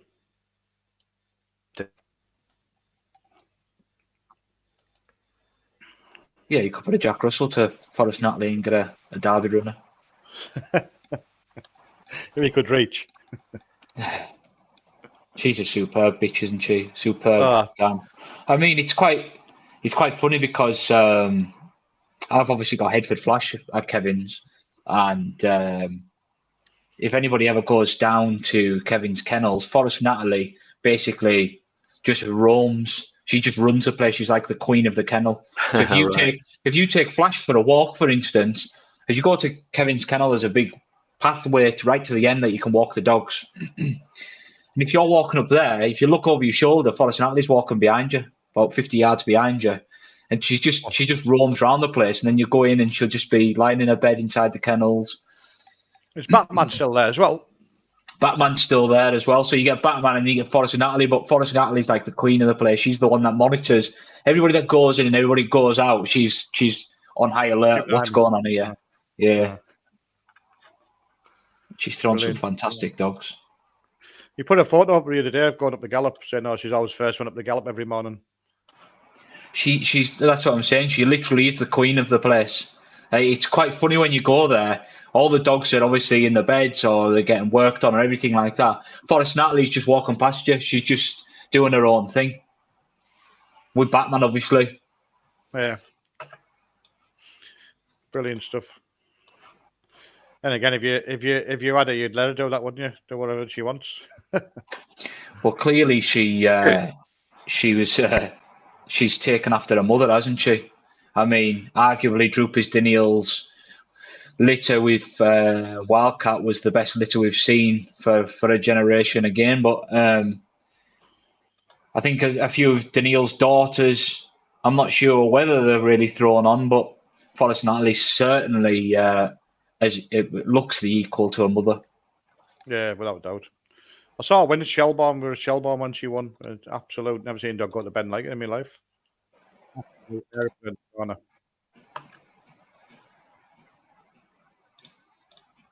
Good to see them using Magical Bale as well. You know, obviously a good dog for the kennel. I think she's just thrown a litter now. I'm not sure how many's in it. I think it's a big litter. She's just had a litter to Sydney. Yeah, I think I put a photo of that a couple of weeks ago as well. Yeah. So you can imagine if you've got pockets as deep as Elon Musk, you might be able to pick one of those up. Yeah, won't be me then. What do you think of the next race then? Well, I'm just looking at what I've done so far. So race 1 I lost, 2 won, 3 lost, 4 won, 5 lost, 6 won. So now I'm not sure. It's probably going to lose, but I fancy Barefoot Supremo here. The slow track will suit him, won't it? Yeah. Problem is Cape Cloud coming across and Spinosaurus also could both come across him out the boxes. That's it. You would imagine that Cape Cloud's going to really push it to the turn. In my mind, I thought that Barefoot Supremo would get the early winning of Make Noise, and hopefully if Supremo can hold off Cape Cloud, they'll go on to win. But I think it's a very, very, very hard heat, and I think the betting reflects that. This is one of the dogs I was saying to you about when you're on about sectionals and stuff like that. Cape Cloud, I mean, he went first round goes bingo, does a 402. Second round goes bingo, and does a 424. You know what I mean? It's just no. It has to be the timing mechanism. Last year, I backed a dog in the Derby for the fastest sectional, and it came out under the bars, and it must have been 3 in front of really fast dogs going over the winning line. You think, well, that's done the sectional without a doubt. It still didn't do it. You know what I mean? It was 2 pops or 3 pops behind something I'd done an earlier round. And you're just thinking, how the hell has that not done the fastest sectional, you know? Yeah. But it's a bit of a strange one, isn't it? I think it's like those sectionals last Saturday night, they were really slow, weren't they? Yeah, that's what I'm saying. Cape Cloud 402 Yeah, goes bingo. It goes bingo last week, 424. It's lost 3 lengths. Is it Bubbly Apache that's got the sectional record at the minute? Well, for the Derby, you know, the 401, I think, yeah. And you can't imagine anything's going to do it tonight with how slow the track's been. But what did Latoro do when he done the clock? What, sectional? I think he's on a 406 or something, I don't know. Okay, if you watch Cape Cloud's 2 runs, there's no way Cape Cloud has lost 3 lengths on the run-up before its 2 runs. Yeah. It can't have done. Well, no, I agree. I mean, put them 2 races alongside each other like people can. I bet they're going over that winning line, similar sort of time.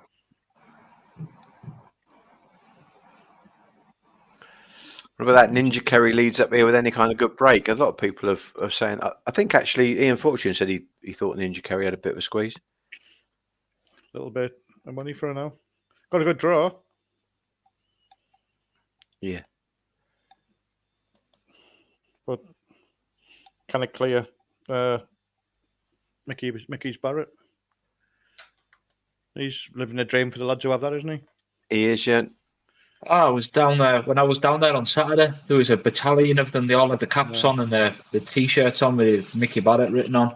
I hope a dog like that does go far, because with support like that, it's fantastic. It's good for the game as well. It is, yeah. He done the same when he got that final at Newcastle. Was it the Laurels or wherever it was at Newcastle? I can't remember. I don't know the All England Cup. Well, yeah, it was a final at Newcastle a few months back, and there was an absolute mob of them there. Yeah. They reckon they turned down. I think he said they turned down 35 grand for it last week or something when they were talking on the TV. Blimey. He said it's not pockets. Well, how many of them are in it? You know what I mean? If there's 50 years in it, you're not getting a lot of money, are you? And you could go out and buy a dog for 30 grand and not get one as good as him, couldn't you? I've been down this path. We were offered 6 figures for Captain Dynamite in Australia, and when you run a syndicate, you can't get everybody to agree on it, and you don't end up in a position where you're making a decision and then some people aren't happy. So, they were talking $100,000 then, which was obviously £50,000. Yeah, depends how many you're in a syndicate, doesn't it? You know what I mean? If you have a syndicate, there's only. Why don't you come into the syndicate? Why don't you be part of what we're doing, and then you still. I mean, we've just put a couple of our dogs in the syndicate there, but there's only 3 of us in it. Yeah, which just makes it easier for when you get. If you get, we've got a puppy with Kelly Macari who's about, I think she's 10 months old or something. And it's just easier if we had to change the ownership on one of them, and then so we thought I'll put a syndicate name up, and it just makes it easier, I think, for if you're buying new dogs in there. Yeah. I mean, touch wood, the syndicate that we have, we generally have about 18 people, 20 people in a dog. And the guys, to be fair to them, usually just kind of take mine and Matt's advice and our guidance, especially with the Australian stuff. They're willing to just, we've joined this syndicate and we know you guys have had some success. So they back your decisions, really. So in that way, we're quite fortunate. Yeah. But larger syndicates, like obviously when George was racing, we had a much larger syndicate, and it can get out of control. I think. I mean, we had a lot of luck with George, and it was a great syndicate, and we gave people a good run. But I think once they get past 20, 30, into your 40s and even higher, it's communication a lot of the time and meeting expectations as well. Yeah, it's hard. It must be hard work. Let's go for a B before this goes off. Behind the boxes. And have you got an opinion here, David? Yeah, I fancy Barefoot Supremo from the inside. I think he'll pop out in front of Make Noise and then hopefully hold Cape Cloud to the turn. But I think he could get messy 3, 4, and 5. Really, who knows? I think it's the most difficult of the night.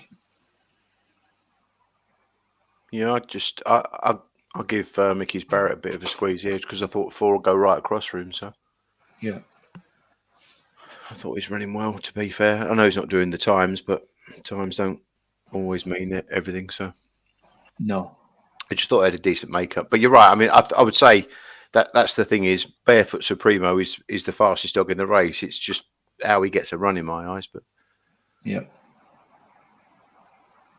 Because he'd definitely be coming home best of all.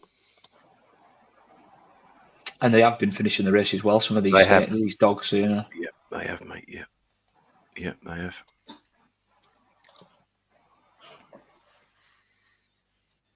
But yeah, bit of. I think it was bigger price Ninja.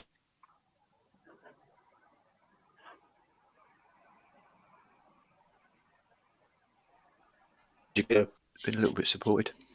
Mm.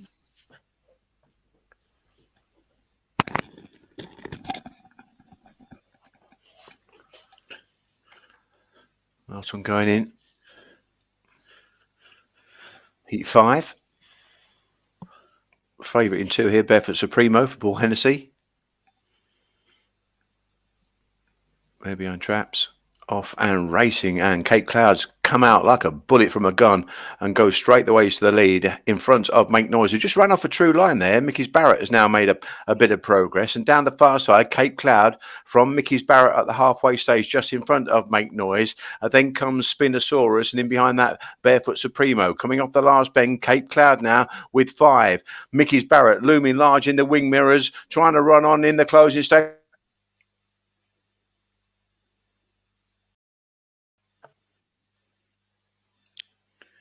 I think Make Noise might just have qualified in front of Barefoot Supremo. Yeah, I think you're right.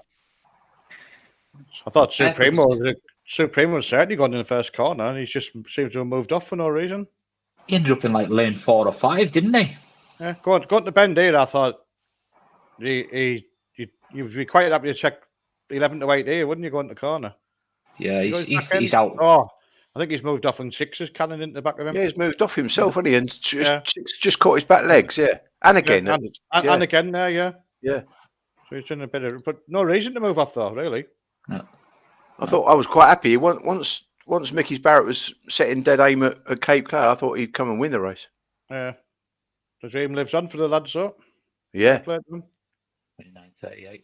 Hey, last week, Cape Cloud was beat by Mickey's Barrett by a head, and this week turned the tables. He's kicked away after last. Yeah, it wasn't that much different to last week's race, really, either. No. He's probably a bit closer at the halfway, to be fair to him, but yeah, but he's not. You'd expect to get closer than that, wouldn't you? Yeah, I would have. I thought I would have done, Paul. I really would have done. This is close for third, is it? I thought the red held on. One. Yeah, one has. Yeah. Seamus with another one. Yeah, Cloud could go far. Well, another one like Signet Goofy. Any trap when he goes bingo, doesn't he? Yeah. I mean, this will be interesting. This head on. Good little Rod Laver. That was £2.72. Look where the 2 dogs finished up here. That's it. No reason, no, sir. He hasn't done the previous weeks, has he? No, I had him 2 1/4. I didn't move edging off, but not like that. That was quite dramatic, wasn't it? You see there, from there, where the 6 has caught his back end, and he knocked his out with his stride, and then took his back end again off the second corner. Yeah. Unless he's feeling something and he's just moved off for, favoured. No, you don't know, do you? Very strange.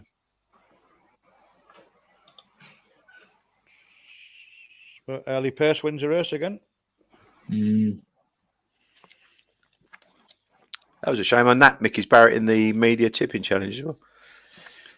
The thing is, as well, I don't. Yeah. He wins races on Shelbourne, Cape Cloud, and he's a Saturday night dog, but I don't think he's to be classed as like the top of the tree. You're right. But he looked at 29.30 dog, and that's it. And I suppose you got Barefoot Supremo 29.15 dog, and he was going to turn close to him, and it just didn't happen, did it? No, well, I didn't have a bet just. I thought Cape Cloud would go across. That's why I was. If I'd been laying dogs, it might have been all right, but I don't rarely lay dogs. But I just thinking they would have dogs going across them. But he going to bend. I thought I'd just go around 30 and then slaughter them down the back straight, or at least by the running. But still favouring dogs off the front, though, isn't it? These ping dogs is still favouring them massively.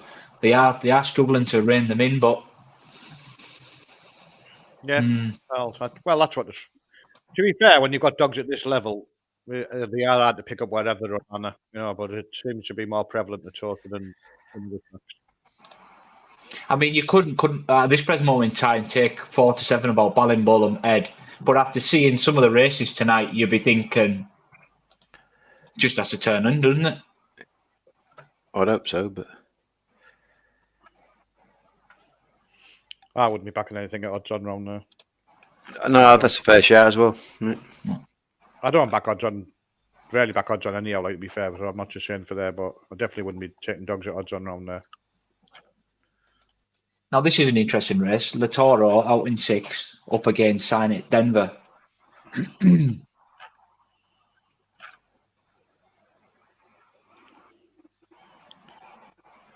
Yeah, like you said though, Sign It Denver beat him fair and square on Perry Bar as well, didn't he? So he's got the draw and everything. Yeah, I think he's running Toaster better than he's running Perry Bar though, Paul, to be fair. What, Latoro? Yeah. Yeah, but Sign It Denver's not exactly running Toaster badly, is he? No, exactly, no, but he is running off, and I looked at the way that I kicked myself. Actually, I had a small bet in Field Trojan in the first round. He's got a nice bit of pace, but he's definitely going to go in, and Silent Denver's going out. But it's what happens at track race. Sometimes the same can happen. 2 will go wallop, 3 will miss it, and it don't matter anyway. But I think you base your bets on level breaks, and if 2 and 3 break level, they will hit each other. So yeah. No, I haven't had a bet. I'd say I only had the 3 bets about that Stain dog, the back Goofy, and back Dante Cuddles. They were my 3 bets tonight. But they're not, like you say, you take a chance with the big prices, can't you? But when they're like 11 to 8 and 6 to 4, there's no value in betting them when you need everything to go right. I've got to admit, I'm massively on Sign It Denver here. I think I was there last week when Latoro obviously missed it and then finished well, ran a hell of a race. To be fair, I was impressed with how the dog came home. I thought at the first bend, I thought this could go out here, and did really, really well. But I just think if Sign It Denver comes away, he's going to hold it to the turn. Yeah. I think when he done the clock, Latoro, he did get a freak break for him. That's the thing he did. You're right, he did.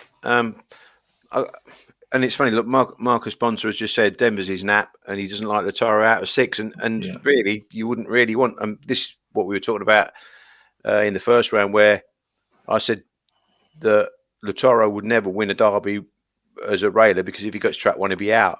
Yeah. And I would rather see him in 6 than see him in 1. But I do concede that he's not ideally perched in 6. But then, because Savannah Bow's more of a slow away breaker stayer, and Milton Noah likewise, I think he could, with a break, get in the contest. But you're right, David. If Sign It Denver went wallop, he beat him at Perry Bar, if you take that as relative form. But then Sign It Denver with a clear unders 29.20s at Toaster, and Lataro, can do a 28.80. So it's the 2 tracks are very, very different.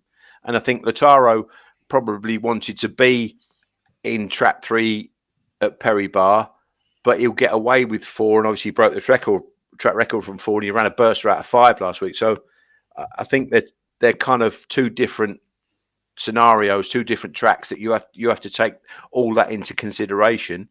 And I just think that Lataro's got a big engine, and he, with a clear break, he could get in. I'd much rather be on Lataro out to 6 rub and his out to hand 1. with Signet Denver because he's a quality. The thing is, with Lataro, I think Lataro out on the bunny is, I would say, probably the best dog in the Derby. When he gets on the bunny, it's absolutely phenomenal. And to be fair, I was impressed last week how it finished. I just think when I had the conversation with Patrick last week and we talked about this dog, and I said, drawn in 5, Patrick, are you a bit worried? And he said, no, the dog's got a big engine. And he's saying similar. We've talked about it earlier about him saying, I really wish I could take this dog to Australia because he's one of those dogs. And in Australia, the bunny's right on the nose, isn't it? Yeah. And he's a hard. And when you get a dog that really runs the hair, a dog like Lataro, I think when he gets out and he gets sight of it, it's so strong on the front, and it's. But I don't know whether he reminds me. He is a Tommy Shelby type dog, isn't he, David? Yes, because absolutely. He's not. I never thought Tommy Shelby had awesome early, but when he broke, he had enough early. Yeah, but he's just a good all-round fast dog that when he gets anywhere near the front, he'll nearly win. Yeah. And I think that Lataro is the same in the fact that he's so good he can break a track record. And he didn't just break it; he smashed it, didn't he? Yeah, he did, and that's kind of what Patrick was saying. I wish you could take him to Australia and just get him out on the bunny, and he's got it right on his nose. He would be an absolute awesome machine there, and. He did well last week. Can't take anything away from the dog. I was impressed last week because I thought the dog was going out. When he turned, I think he turned 4th. I just thought tonight, the way Signet Denver is coming away, and you can have a bit of 15-8 now. The draw might beat Lataro. I'm saying that though, and I know I don't think he wants to be as wide as he is, but I'd much rather have Lataro out to 6 and out to red. Yeah, I could see that. Like we were saying when I was on the first round, I think it was our second round, and I agreed with PL when we were saying you need to take that rails tag off him, even when he'd done the clock, because if he drew trap 1 and had Sally on his outside or a dog like that, and even now if he was in trap 1 in this race and Signet Denver was in 2, he could be in a world of trouble, Lataro. Yeah, it's difficult because obviously. In the first round, we had this discussion about the not tactical seeding, but with the lack of wides going through, we did have this discussion, didn't we, Peel, about what you would do, really, especially Lataro. I mean, he is a middle dog, but you put a middle on it, he's going to get a wide. And we said that, didn't we? Dogs that have got a middle tag are going to have to swallow that. They might get 5 or 6. The chances are they're going to get 6. Because there's the lack of wide. So what do? Do you leave the middle tag on, or? Well, we had the same with Oldham Zidane when he was running in the Derby, and in an earlier competition or one-off competition, they tried him and took the middle seed off him, and he drew trap 1, and he couldn't run from trap 1. You're wasting your time. So put the middle seed back on him, but he ended up too wide. He couldn't win from where he was drawn out wide. Bang trap 4, dog. We've got trap 4. Always ran a cracking race. But he didn't really want to be any wider than that. But as soon as the first round was over at Nottingham, and then we had the Skywalker Logan dog done the clock against him when we bet him against that. That's it, yeah. And he probably would have won most of the other heats, but that took off, didn't it? Done the clock, and he's ran a storm and race. He was second to it, but the next round, I think he was in 5 or 6 when he just didn't want to be that wide. Yeah. It's a difficult one because when George first started his career, we had a rail seed on him. He was a railer, but the older he got, he became a better breaker from the middle than he did from the rail. Yeah, he would keep a straight line and then he would hug the rail and grab the rail all the way. But he actually broke better from the middle, even though he was, a railer. I think a lot of dogs do, to be fair. If you can get a trap 1 dog that goes bingo at the trap 1, it's a massive bonus, because I think a lot of dogs do trap better from like 3 or 4 or just a bit off the rail. I don't know what the reason behind it is, but personally think they do. Yeah, you can. I think sometimes you can get away with it when you're in one, though, can't you? You can leave 2 lengths in the box, and you can give them a nudge at the first bend, and it's an open highway, isn't it? So I think sometimes, I mean, we were fortunate sometimes with George that he could miss it, still power into the turn, and hold his own. So you can get away with it in one, and you can't really get away with it when you're in 6, can you? If you do miss it, especially a toaster, you're in a spot of bother. Yeah. But you still wouldn't. I mean, here's Latoro running here to put it on the screen now. I mean, every comment on that dog's card, a toaster, had a middle comment, a bar in one race where they had wide. So, and then they added solo before the competition to put middle down, but they let them seed it rails. So sometimes the racing managers have to show a pair of bollocks and say, like, look, this dog isn't a railer, and you're not accepting it as a railer. But it doesn't seem to happen in this country now. We're just like people see them wherever they want. Yeah. And it's just they're going about welfare, but it's the biggest welfare things when they're running around the track, isn't it? Yeah. But that seems to stop at the doors at some tracks. Yeah, it does. Yeah.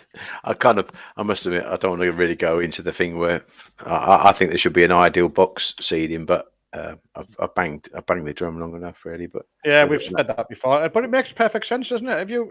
I think you should know your dog as an owner in a train. You know what trap your dog wants, and you should be able to say, if it's available, I'd like this trap. Yeah. And I don't see why that. I know it makes it harder for him to do draws, and the amount of redraws I get done already is a embarrassment sometimes. But if it must make for cleaner racing.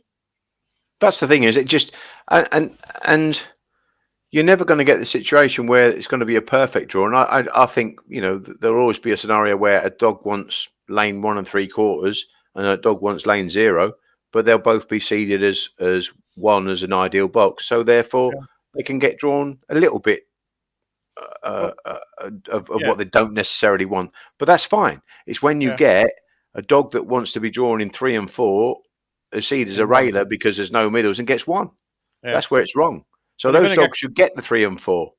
Yeah, you're going to get competitions where you got 6 rails in the final. We see it, don't we? And there was one the other week, wasn't it? I think there was 5 middles or something in the final. So you're going to get draws where it doesn't work out, obviously. But if you can have your pick of the draw, you have to accept only you're not always going to get the draw you want. But if you're a rail and you get 1 or 2, you're not going to argue, are you? If you're in the middle, you get 3 or 4. That's what you want, don't you? All right, fair enough. You might not get the ideal box, but you're getting somewhere near the ideal box rather than having the railer stuck inside you. That's just going to cart you off at the first bend. Yeah. The sad thing is when the racing manager's doing it and they can't do it right for graded racing. Okay, then picks for this race, looking at the prices on Matchbook. Denver for me. Denver. Yeah, I think I'd go Denver. I haven't had a bet, I'd like to say, but I think at the prices where one's 2 to 1 and one's 4 to 5, I think you could quite happily be like 6 to 4 the pair, really. Right, I'm going to have a little small bet for me and Tom then. What, Lataro? No, Denver. But I backed Lataro at 11.8 actually early in the week. So yeah, the two. I know they think this infield Trojan catch pigeons. Might not have done the times yet, but he's a quick dog. Yeah, I like him. I do like him. He did get up. He did win for me in the first round at a big price. So checked over as well. Heat 6 then of the 3rd round. The big protagonists in 6 and 2. And away and racing, and infield Trojan gets a smart start and tries to lead the 2. Silent Denver into the turn, but Silent Denver is brave and he pushes his way back to the front coming out the 2nd turn. Lataro is making ground at the halfway stage, but Silent Denver has kicked on from Lataro, who's going through the gears now around the last 2 turns. In behind these then comes infield Trojan and Savannah Bow looking to stay on off the last bend. Silent Denver from Lataro is buried down, flashing over the far side is infield Trojan and over the top of him is Savannah Bow with a photo. Get off the line, or has it got up? I'm not sure. So, for Toaster owner Kevin Boothby has come there late and fast, but I don't know whether he got there. I'll tell you what, some buckle that. That was some race. That's not on the line, is it? Where they're showing that photograph on the screen. That's 4. Is that on the line? Yeah. It will be in a minute. Wow. I'll tell you what, looks like a 3-way. There's noses between the 3 of them there. Where does that came from? How's Savannah Bow beat them 2? Because they've kind of rubbed shoulders, I each other's suppose, and they're throats. cutting each other's throats, I think, yeah. But when Lacharo's gone down the back there on the outside, like you said, it shows he wants to be middle, and 4's running the back of 1. Cool. You don't really have 4 back running Lacharo, do you? No, Not at all. No. I've got to say though, I thought Signing Denver was brave there, like right at the, he's pulled dealing his with buttons out, hasn't he? infiltration and It's some buckle that's been the race of the night, I think. I mean, the front 2 are absolutely. They haven't touched each other, right? Or maybe he's here a little bit when 2's moved off on the running, but 2's moved off, yeah. Yeah, it looked like after the short, it's going to be one of them toaster races now where 2 just hangs on by a head or a neck. But that's done some running. Has it got up? No, I think it has, you know. Yeah, 4-6. I think it's 4-6-2. 4, yeah, 4-6-2. I mean, that was some race, wasn't it? Yeah, I think that's the race. That's the race of the Derby so far. That. I'm just amazed how that dog's been up the back running them 2. Yeah, no, my Crayford correspondent shoved that one up to me, Savannah Bow, and I thought, are you mad? That, like I was same as you, David. I thought, can't back run. Yeah, you wouldn't expect real back run dogs like that, would you? Infield Trojan's only beat a length and a calf as well. He's on a storming race. I think it's Lataro in second. Infield Trojan. Yeah, he's only got beat length and a half in 4th. You know, yes. He's on a storming race as well. He's a good dog. He's a good dog. I know they do think a lot of him. But you like what you said, PL, though. Early doors 2 and 3 have sort of rubbed shoulders, but then they've ran the straight line, haven't they? They do come together a little bit. He's brave at the first bend. Brave at the first bend. They didn't really. Yeah, I think 3's keeping 2 in, so he hasn't, because there's no daylight. He hasn't moved off. Yeah. Yeah. They did rub shoulders a little bit, I think, after that. But I mean, you can't say that they haven't had every dog hasn't. I mean, the 4's even got stopped a little bit. The second corner in the back of the red, I think. So the running he's done is just amazing. Yeah.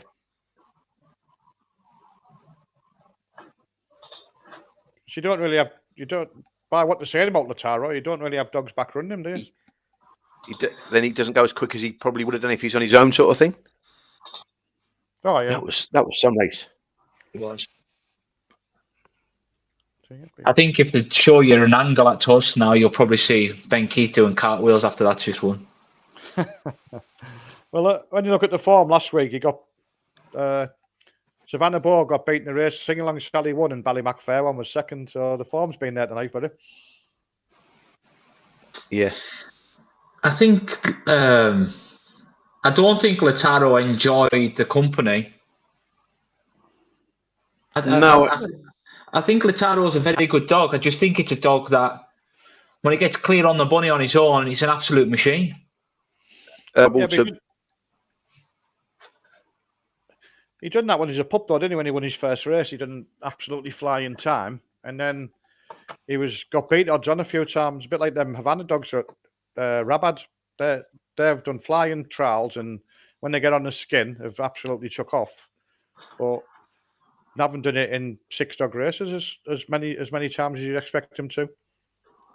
Saying that, one of them ran at Central Park last week and come from out the clouds and won an unbelievable race. But it's a lot harder when you're having to overtake dogs, isn't it, than banging out the boxes and getting away. Yeah. But you can't take nothing away from the winner, no matter what you say, can you? It's run an amazing race. The winners ran an amazing race. Sonic Denver's ran an amazing race. And Lataro's gone well, but I know people will probably say, well, how's the dog been back? You know, I just think Lataro is absolutely awesome when he's out off the front. Yeah, but I don't think I think that was a freak break when he went bingo off the front. So you'd expect him to do a fast time. I mean, I don't think you're going to get off the front very often, really. No. He's going to need the draws, I think. Well, he's going to need 3 or 4. He's not going to get that, is he? You look at the results already tonight. I think you're looking at 5 and 6 all the time now. Too many railers, like I said, already. I mean, there's a lot of railers going through. He would literally need to be drawn in the same race as Priceless Jet and Forehand Rebel to get like 4. Yeah. But the problem is in the next round, how many wides you're going to go through, and they're automatically spread out. 6, yeah, so you're right. It's not like before where they drew them out of a hat and you got what you got. All the railers, right. All the middles done it. So I mean, it does make for better racing as such, but it doesn't give you like you said. Then you'd end up with, like you said, so many railers getting through. Really, so he's always going to get 5 or 6. He can't get anything else. It's an impossibility for him to get. Unless the likes of Fawn Rebel and Thingy qualify, if they keep qualifying. Once you get the final, you could get it, couldn't you? Because you've been in the middle. Yeah, that's it. But if you've got a middle runner, you're hoping the wides keep qualifying and get the final, and you might get your box in the final. Yeah. But from the results tonight, I think it's a bookies night so far. Which I didn't get. I said I bet the 3 dogs, so I've won a few quid with that back and Thingy of 4s, so that'll do me. Yeah. Keith Park, agree with David. Lataro seems like a dog who wants space and a bit of free ride. Not a bad run tonight, but probably more questions than answers about Lataro. I obviously said before, I think that type of dog in Australia would be perfect. Lataro's ran a great race today, and it's ran a great race last week as well. But is there no seed in Australia though? So he could get top 8 in Australia. No seed in Australia. Yeah, so he could but it's a totally different kettle of fish. A dog with a bit of early pace in Australia, the hair's in the middle of the track, isn't it? On an arm. Yeah. So, and to be fair, if a dog does get out on the front, the hair is mapped to the dog in front. So if you get spread out all over Melbourne, for instance, and the dog at the back, he's like 12 lengths back, the hair's only really tracking the dog in front. So a lot of the time, the dogs at the back just fall away. That's why I see a lot of races in Australia, they're strung out like washing.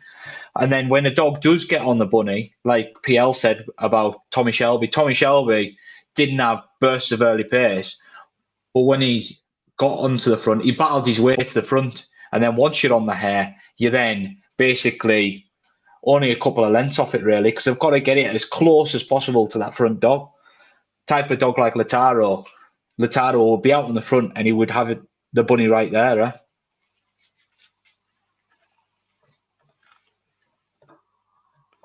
Just looking at a quick throw there. So far, there's 12 railers through by market in here.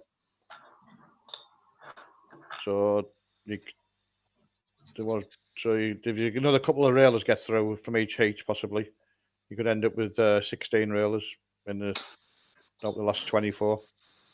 But if we were in a position where, we could say a preferred trap, we wouldn't have all these railers because they're not all railers. I know, PL knows, not railers. Yeah. No, but they've chosen that route because in the hope that they're going to get drawn middle or whatever. That's it. And then they don't want trap one. 100%.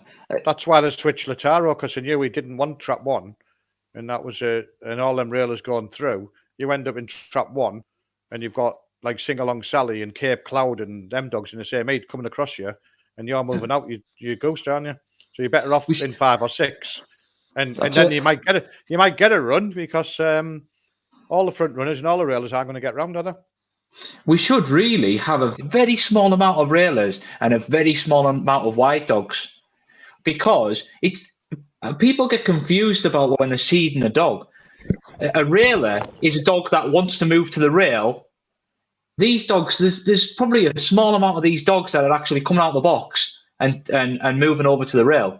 They're all coming straight, so they shouldn't have this rail seed on them. Same again, if you've got a wide dog, a dog that generally moves out wide, causing the hair.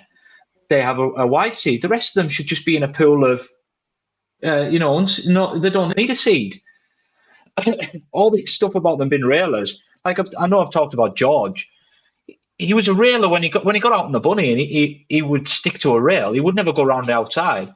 But if they said to me, could he ping from 3, 4, 5 or whatever, he could go middle. So he wouldn't really put a rail seed on. It's this idea of understanding what is a rail seed, what's a wide. And you just don't get it. That's why you don't get it in Australia. Yeah, well, that's it. The railers, like you said, they are bang railers. If you like, D-Jet Sydney was a bang railer, wasn't he? He'd go straight to rail and everything like that. They are few and far between, but it's an outside air, so the first thing for the dog possibly is to jink right for a lot of dogs. But any good dog would basically take the short. If you're a wide runner, they should cut the bend at the first bend or whatever if they're in front. I mean, we want like little bits we've got. Sunderland, she only won an A3 last time, but every time if she gets to that first bend in front, the first thing she does is go to the rail, and she rails tight as anything around the first 2 bends. Then she's back middle again. Yeah, perfect. I wouldn't bother me if she was in 4, 5, or 6 where she runs, but if she's in front, she'd cut everything off at the bend. Mm-hmm, mm-hmm. But well, she's not a rail. You'd never see her as a railer. Wouldn't want her as a railer, but she rails on the bends, but she runs middle to wide on the straights. And PL knows better than anyone. He does them Derby lanes. How many dogs are in the wrong boxes? Loads of them, yeah. And so you a certain. I mean, the best dogs like Ryan's always on the best dogs always qualify and everything like that. Toaster, but bang on about welfare. Yeah, exactly. And you can't keep claiming about welfare if you're putting dogs in the wrong boxes. Yeah. And allowing people to put dogs in the wrong boxes, that's the other thing. And also then you've got racing. Like, nothing winds you up more than when you've got a pup and your bloody racing manager will put something inside you that they know is potentially going to ruin your pup at the first bend or whatever, because they're terrified your pup might find a few lengths or something. Yeah, I put this out on Twitter, and I stand by it. It's very, very difficult to start a pup off in the UK. Yeah, there's not. We said it the other week. There's not enough puppy races, not enough maiden races, and it's very hard. If you've got a dog that's good enough to get to A1, it's very hard to, like, you know what I mean, keep winning A1s because of where they'll box you up or whatever. But there's nowhere. Where's the next step to take it? There's no maidens. There's no puppy races. And the tracks, unless they're shorter dogs, and suddenly the mysteriously have a few opens on. But most of the time, I don't even want to look at open racing. Yeah. Ben Green's just saying, who's going to tell a Derby winning trainer they don't know where to see the dog? A trainer will. We're not saying that trainers are not going to see the dog to what the dog wants, but a trainer will think about their dog more than they're thinking about the 6 dogs in the race. That's where the racing office should step up. This is where PL. But this is what PL's saying. That the trainer knows exactly where their dog wants to be. So if he's given that preferred draw, he'll have a dog and say, "My preferred draw is trap 3." But you're going to Toaster knowing there's a million railers going through, so you're not going to seed your dog middle because you're not going to get trap 3. So you'd seed it rails and hope to get trap 3 or trap 4. Yeah, it's just a lottery then, isn't it? Yeah. This is exactly why PL and others, including myself, have been saying, why can't you give a preferred trap? Surely that resolves it. Well, it helps, doesn't it? It must help, because then you'll end up with a competition with more middles in the competition, and then the draw then will be more evenly spaced out. Yeah, you're obviously you can't get your trap every time. No one can, because of how it works. But then you might end up with 2 railers, 2 middles, 2 wides in heats.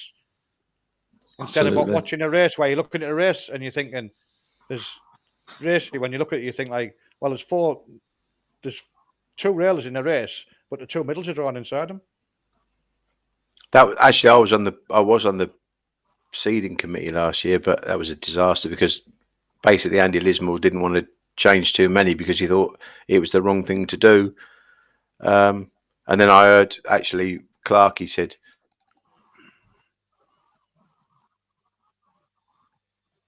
"You broke up, PL. Yeah, PL signal just dropped." That's all it is. Your signal just dropped. It's not really addressing the problem of the tactical seeding.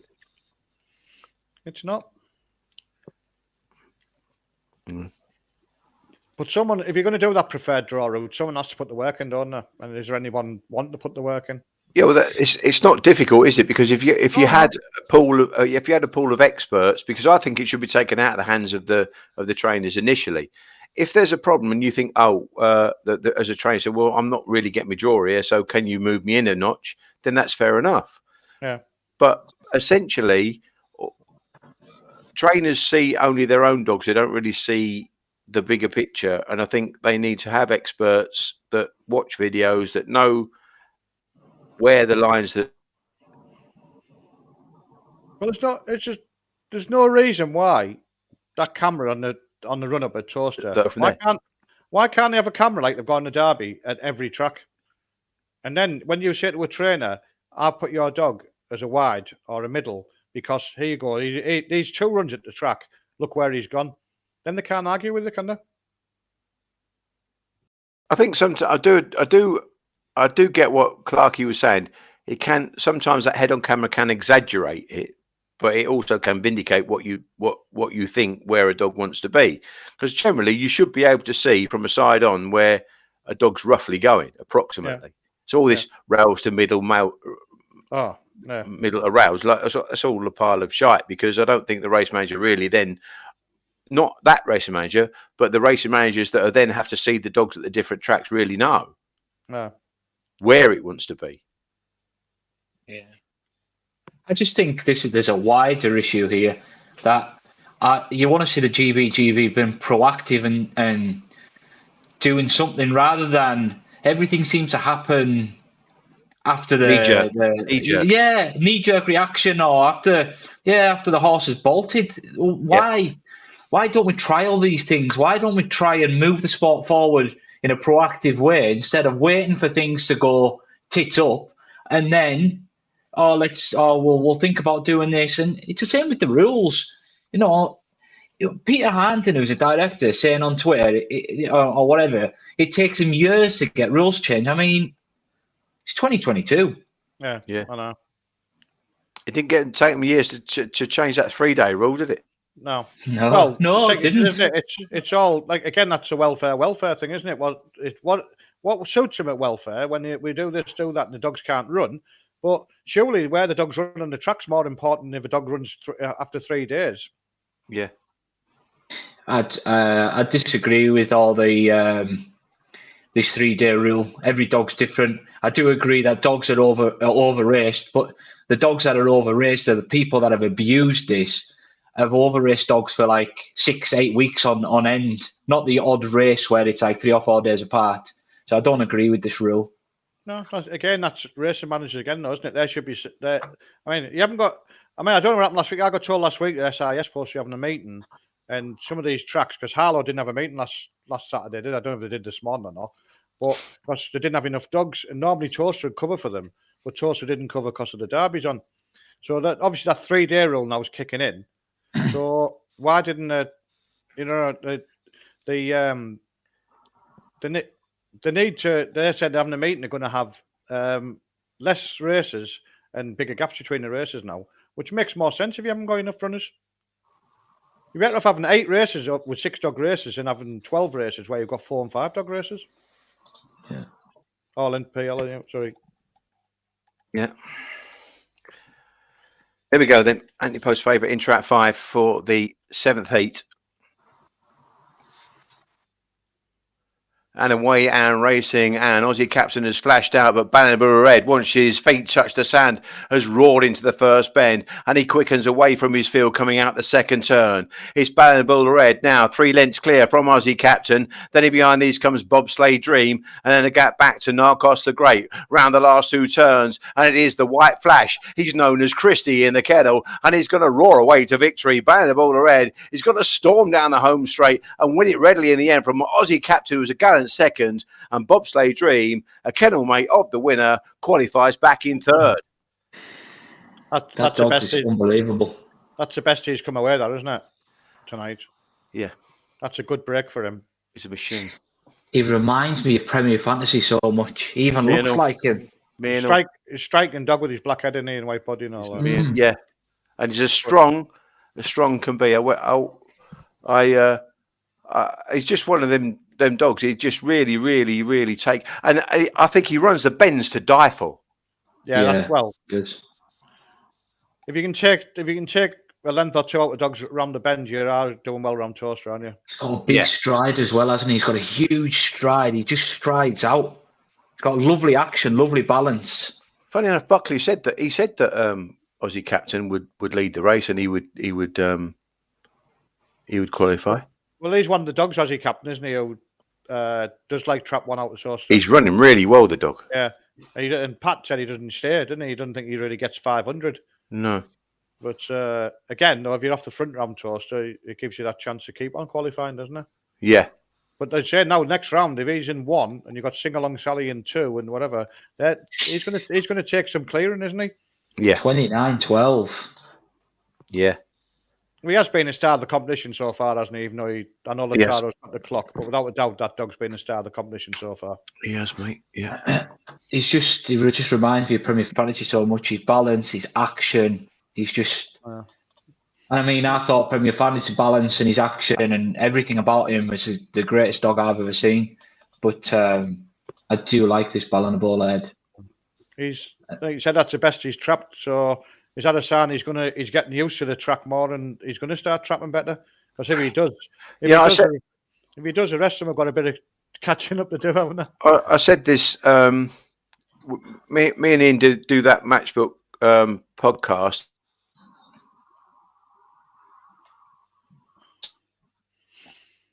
PL's just dropped. And the Derby because he's got no early pace. And can you not hear me? Yeah, I can hear you now, PL. Yeah. Just stopped. Yeah. When me and Ian were doing a podcast for Matchbook, someone sort of did the chat message in and said that he's got no early and he'll never win a Derby because he can't break. But when he broke the track record at Tralee, when he ran in the first round of the Kirby, he broke. When he ran in the second round of the Kirby, he broke. It's just that he's not an electric breaker, but he's got awesome early pace. It's like I agree with you, David. He has got Premier Fancy early pace. Yeah, he's got great early pace. But it's just like it says how quick his feet touch the ground. Premier Fantasy was his grandsire as well. Funny enough. But he has just everything about him.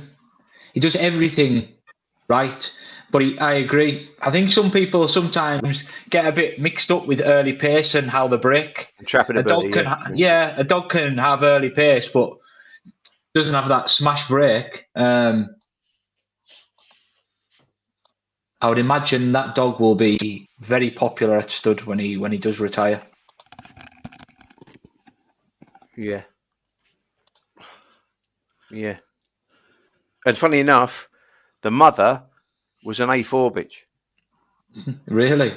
Yeah, that was what she was. But it's Christy and Brendan Murphy own him, and they own the mother, and they bred him, and they bumped into. I think they own a pub. I think Pat and Emma went into the pub, the Fox and Hounds, I think, and something like that, and they said, "I think we've got a nice one," and sure enough, they have. Yeah. It's and a bit. But it's another one out that Kirby, isn't it? You know what I'm saying? Yeah, it was a great competition. Yeah. Yeah. Yeah, definitely. He's definitely finding his feet. It's the best he's come away, isn't it, tonight? So if he keeps coming away like that, I think he's going to take a lot of beating, isn't he? That's the best he's done that. And I don't like to draw comparisons with the champions gone by because we've had some fantastic dogs, Westmead Hawk and your Dorota's Wildcat and your Magical Bills. And you should never really draw comparisons, but you can't help but draw comparisons with anybody that watches Premier Fantasy Race and watches that dog race. There's so much I like it's untrue. Yeah. Well, sadly, we're not around long enough racing Premier Fantasy, was he? No. I think by my rough calculations, I think that's 14 railers through so far. So that's the thing. He could easily get 6, couldn't he? Red. I don't think it'll matter to him really. Chances are. I was just about to say, if you take Ballon and Ball ahead and you take Lataro, right, just them 2 dogs, you would think Ballon and Ball ahead will be able to handle 5 and 6 far better than what Lataro will. Yeah, that's fair. And that's not discrediting Lataro. Obviously, you want to see Lataro bang out from 3 or 4 and be away and gone and on the money. But Ballon and Ball ahead, you could put him anywhere because he paces up to the turn so well, doesn't he? Yeah. I don't think he would want to be 1 or 2. I think he likes being that outside, getting his stride going and cutting it over into the turn. Yeah. He'd do it from 4, 5, or 6, no problem. Yeah. Doesn't look draw dependent at all. No. He's just he's a special dog. Special. Well, he hasn't. Think about him as well. He hasn't had hardly any races, has he? No. No, he had. I think he had the 2 in Tralee, didn't he? The 5 in Limerick. That's his 7th race tonight. Oh, sorry, no, 11th race tonight. Yeah, 7. 3. Is it 11? Yeah. So you still say there could be more to come. Do you think Shelbourne would suit him, PL? Yeah, I just think. Yeah. Funny enough, we specifically went to see him. Really, I went to see him on the Tuesday when Pat and Emma came over. They came over on the Monday and they trialled him on the Tuesday, and we went over to Tosa because obviously I knew I was going to be doing the watch along for the duration of the Derby. So we went there, just made the effort to go there, and I took a video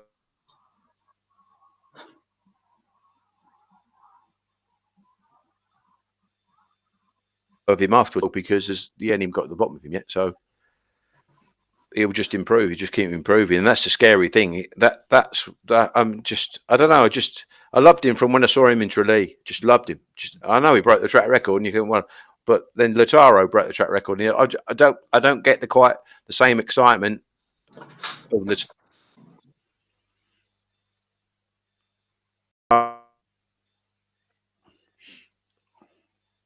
And there were 2 dogs. There were 2 dogs that when people say who's the best dog you've ever seen, one was Brett Lee.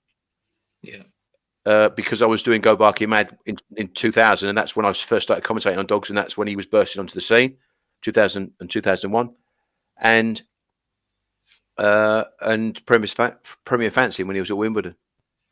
And ironically, if you've got a Premier Fantasy bitch or a Brett Lee bitch, you go to the other one.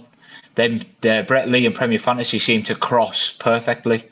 Yeah, the both of them when they've been crossed over each other, they've thrown some very, very fast dogs. I do remember back then because obviously we were saying Premier Fantasy was the best ever. They were saying Brett Lee was the best ever, but they were both phenomenal. Well, Ben's been on a chat there saying that you can still get Premier Fantasy straws, but they're not cheap. Yeah, put that. Apparently, and I don't know whether this is true or not. I was only told that Premier Fantasy, obviously they drew straws off him, but he couldn't. Something about he couldn't do a natural mating because he used to ravage the bitches. He was quite aggressive as in a natural mating. So they drew. I might be wrong there. I was only told that, but they drew straws off him. He was obviously, if you look at his progeny, he was hugely popular in Australia.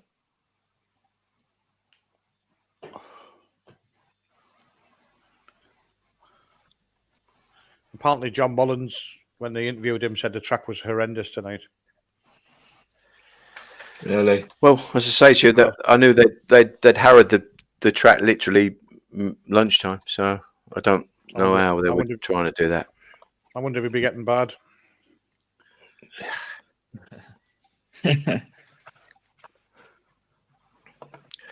I actually, because my internet's been playing up, I was actually trying to. He drifted out to about 1.77. I just tried to bet him late as well. There, the Bulldog, and I missed. Yeah. I didn't have a bet too sharp for me. I still think tonight the bookies have had it off, really, haven't they? I mean, they'll have taken a little hit there, but he was plenty short enough that they wouldn't take a massive hit. Yeah.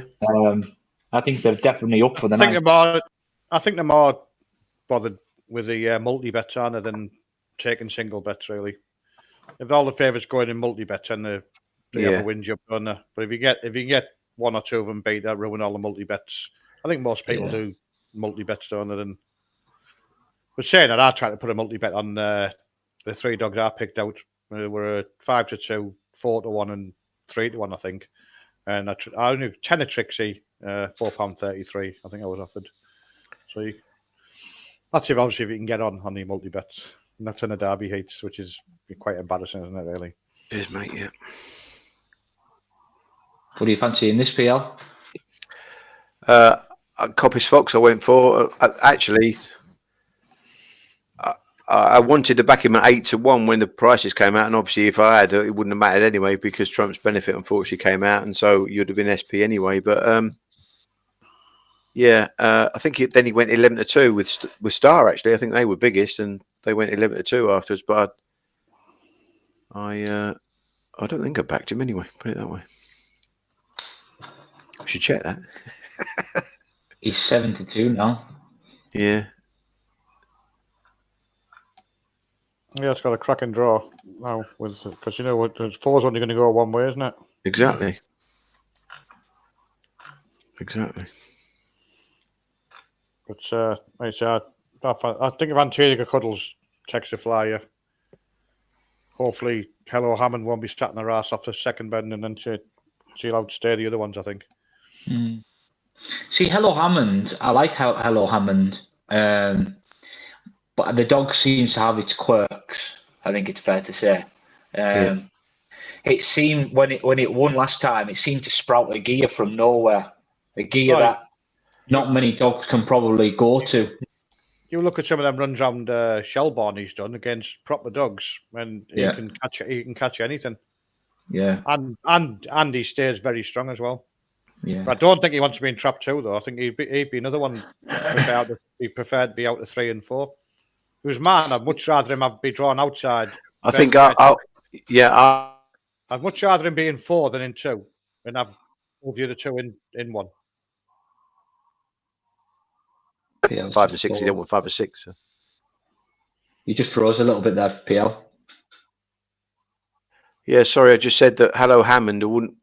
Although he could have been seeded middle because he probably wants 3 or 4, but then he'd end up in 5 or 6. Yeah. But in this race, I'd much rather he was drawn where Ben Church Mick is and move the other 2 in 1. I think Hello Hammond's the type of dog that probably likes to watch things happening in front of it and then just blast them away, just pick them up and go right by. This trap 2 might not suit it. I've gone with Hello Hammond because I just like that turn of foot. And I think if he shows that turn of foot, nothing in this race will be able to live with him. Yeah, I think he'd have to be coming from last place to do it tonight, though. Yeah, quite possibly. It's a fair argument.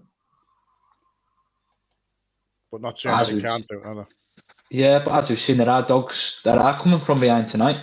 Oh, yeah, I'm not saying he can't do it because it's getting that run through, isn't it? But he's... it's not the easiest place to do it, is it? Especially if you've got dogs going across you, and you know which way. Ben Church Mick, what do you have him on? PL 1.5, maybe, or something like that on your Derby lanes. Say that again. Where would you have Ben Church Mick 1.5 or something like that on your Derby? I did 1.25, and I've got Cuddles 1.25, but he could easily be lane 1, couldn't he? Because it goes right the way across. Yeah. That's the key. If Cuddles doesn't go bingo, this is like that race earlier on when you've got Infiltration and the 2 dog one where they could ruin each other. But there's only one where they're both gone, and that makes it even harder for Hello Hammond because the red's got can trap, can't it? He's got a good draw, yeah. I mean the draw that like you said, I backed it last week when he was about 12-1. That Coppice Fox, and he's absolutely plotted here, isn't he? To be fair, he is. He would have been plotted with Donald in the race as well, because obviously Donald wouldn't have bothered him early does. You wouldn't have thought so. Because the thing is with Coppice Fox, he's not got a lot of early, but he is trapping. His last 2 ups, he's just trapped, and he's getting himself in the race. Yeah, he's a bit like Signet Goofy around there. You know, he's got similar sort of form to him. But he's not got as much early as Signet Goofy, is he? No, but he's similar. Like you said, when he was winning Ram there, graded, he was back off the front, wasn't he? Winning? Yeah. But he's, I mean,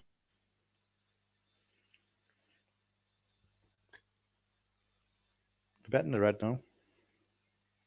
He's going to smash out the boxes, and that he needs to, because obviously he's not got as much early as Antigua Cuddles or Burnt Church Meek. No. I just saw Antigua Cuddles run an amazing race last time against the Signet Dog. That's a good line of form. Very, very good line. And to be fair, only got beat behind Dealish Frankie the week before, so that it's not terrible form at all, is it? No, and she, like you said, she's got a break in her. Interesting that they are back in the red now. Yeah, that's probably on the draw, isn't it?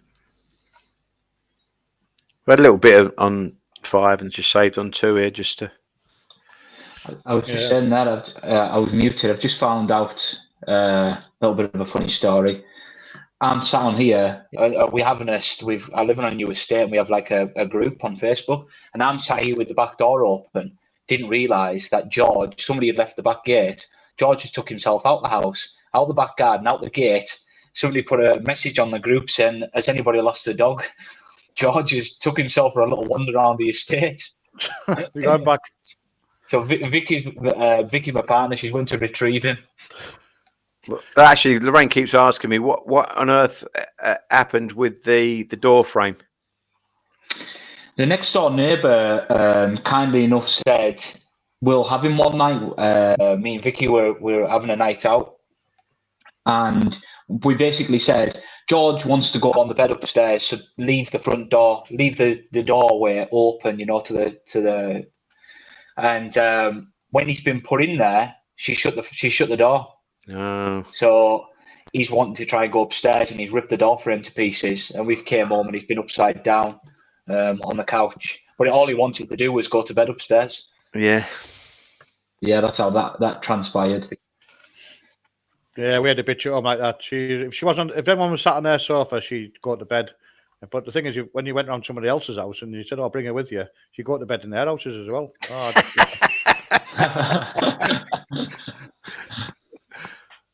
Oh dear. The brilliant dogs, aren't they? Oh, it's unreal. Absolutely unreal. Anyway, they're all loaded up. Chris is going to check them over. Money here for the red Global Vision. Wide open market now. No trap 6. A 5-dog affair for the 8th and final 3rd round heat. Her approaches. Off and racing, and Hello Hammond has broke smartly. Early pace though from both 3 and 4 to try and get across. And 1 punches up on the inside and now goes on. It is Global Vision now 2 lengths clear from Coppice Fox, who's trying to stay on at the halfway stage, just in front of Antigua Cuddles. And then comes Hello Hammond trying to make ground now, but it's one. Global Vision sets sail for home and kicking away and sets up a 3-length lead coming off the last turn. And Global Vision goes on to score. Hello Hammond runs on for second to qualify. Good shout from Value Man Matt. He said that to me this morning, that would win in a bet of 5s. And Cuddles. It's tight for 3rd. But Global Vision has won it on the draw. Matt said that this morning. He thought they had a crack and draw. They were betting out of 5s. Hasn't even come away either, has it? The blue going pings ruined it for me, but showed some pace to the corner. I'm not coming away. He kind of went up late, and then 3 and 4 have rubbed each other up, and 4's trying to get across.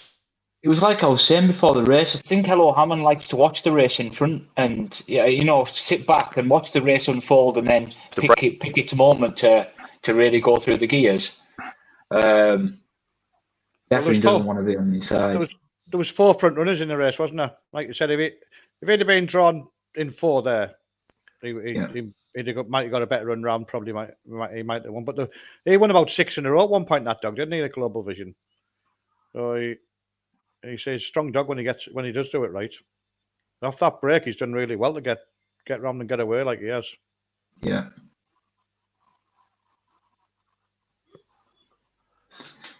But again, now what's that make it then? Another 2 railers. So I think that's 16 railers through out of the 24. See, if Hello Hammond, I mean, you're not going to argue with Paul Hennessy, but Hello Hammond for me wants to be in the middle or something like, you know. He's always in 3 and 4 in Ireland and 3, 4 and 5 in Ireland. I don't think they're real suited. No, you've got 16. He'd be better off if he's in trap 4 because then he's not having dogs going across his face. That's where, Paul, if you seed him 3 as his ideal box, he'll get 4 in this sort of derby, won't he? And that's where he wants to be, because he doesn't want to be drawn where he was drawn today with Burnchurch, Mick and Antigua Cuddles on his outside. Let them go off, and then he can turn. And that's the beauty of having an ideal box scenario. Yeah, he's just give Cuddles half up there, give her a nudge. Yeah, he's wanting to move middle, isn't he? Yeah, he's getting kept in now, isn't he? And he doesn't want to be there. But like you said, 16 railers through now, so those who want to be drawn middle, they took a chance because they could be drawn trap 1 in the next round.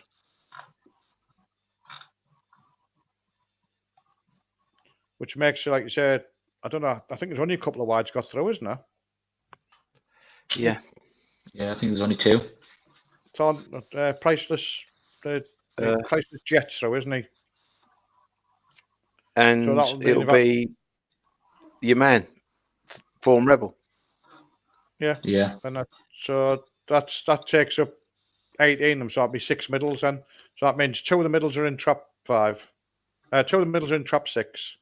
And the other 4 middles, so you're going to have 2 of the races are going to have 2 of the races will have 2 middles in, and the others will have a middle and a wide in. That's it. So you're going to have a lot. I think potentially, again, Hello Hammond could get drawn red. You wouldn't be drawn red with that dog, would you? Again, have him drawn red. Sing along Sally drawn outside him. If he happens to pop out the size of him to sing along Sally, could just check her out the derby in the first 50 yards because he's got up her inside, and they both want to be the opposite way around. Yep. I think Hello Hammond really wants 3 or 4, doesn't it? Well, he certainly didn't like them cutting across the dog. I was watching him when they were doing that 600-metre competition in Ireland, and I've seen him a few times and that. And the night he trapped and led, he still stayed middle. He doesn't want to be. He's a middle runner, and like you said, I mean, there's some of them how they decide to do it, but sometimes, like I say, the racing manager have to say, that ain't a railer, you're not going to see it rails. He's going to be like, he's the type of dog that could keep on qualifying. But the thing is, like, in certain situations, you wonder whether they're seeding them in a tactical way, but I would see it as Hello Hammond not having the middle as like a disadvantage to the dog. Does that make sense? Yeah, it is. It is. But they're seeding them, they are seeding them in a tactical way in a way, because what they want to think, I'll seed him as a railer. There's that many railers going through. The chances are, percentage-wise, I won't get trap 1. I might get where I want 3 or 4. But if you know, if you seed him middle, now you're going to be in 5 or 6. And do you want to be in 5 or 6? So potentially next round, it might be he's got as much chance of being in trap 1 as he has in trap 4. And they might get the draw that he wants. But you haven't got the draw you want. You haven't got the draw you want if you seed middle. You're going to be in 5 or 6. So tactical thing, it's, you know what I mean? It's that people do it, and like you say, but if you haven't the question is, would you rather he was in 2 or 5? I would rather he be in 5. Right, and would you rather he was in 6 or 1? Oh well, I'd rather have him 6 myself. It was my dog, yeah. But do you want to be in 6 from Toaster?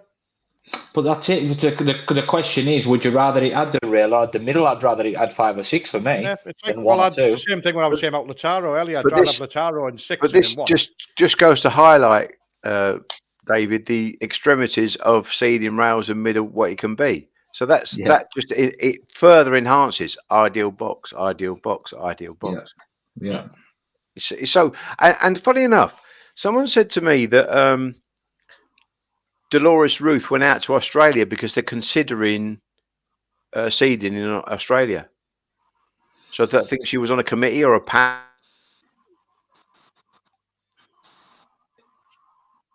Yeah, she struggled with that PR. into that idea of having seed in Australia? That's correct in a way. They have discussed it.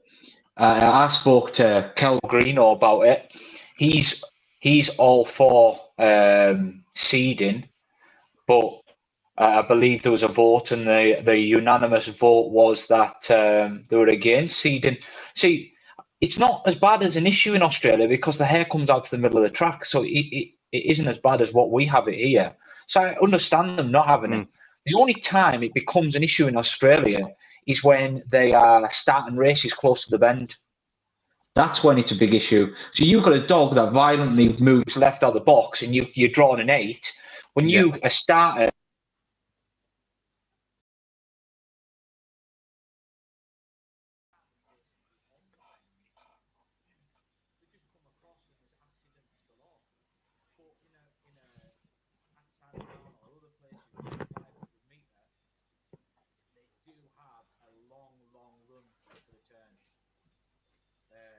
And the hare comes out to the middle of the track, so it isn't as bad. But they've definitely done a vote, and the vote was to not go with seeding. And Kel said that he wasn't pleased about it. Right, you're going a bit faint there, David. Did you hear all that, Peter? Yeah, but it's quite faint. Can hear you, but it's very faint.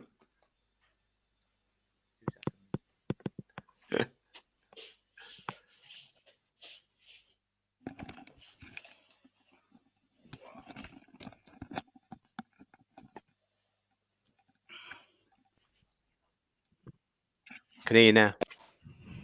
Yes, no. Can you hear me? Yeah. Yeah, can hear you now, yeah. Yeah, but if you... Yes, I'm with you now. Yeah. Right. Yeah, so obviously the hare comes to the middle of the track. They've done a vote and the trainers voted against it. Much to for the displeasure of some of the older trainers who've done it for a while. Yeah, they were against it. So I do know that Dolores Ruth was involved in that. Funny enough, Dolores Ruth sent her dogs over to Kel, who we have our dogs with in Australia. Inside there was great. Cleveland Park had the inside there when I first started going ground racing.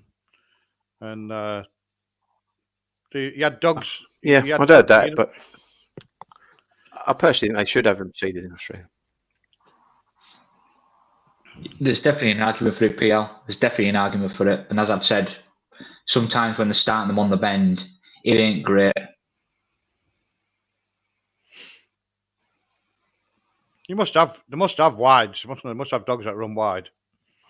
Oh, they do, yeah. And you have dogs that are obviously naturally move straight to the rail. That's just dogs. You don't, you just have that. But they just don't have seedings. Yeah, well, Ireland went for a long time without having any seeding, didn't it? Yeah. Talking of Ireland, Peel, how's Lifford coming along? Slowly, we're still waiting for. Actually, Jamie Hart did an interview with Floyd and Flip earlier in the week, and we're just waiting on some not technicalities. What's the word? Legalities, I suppose, with the hosting of the tote.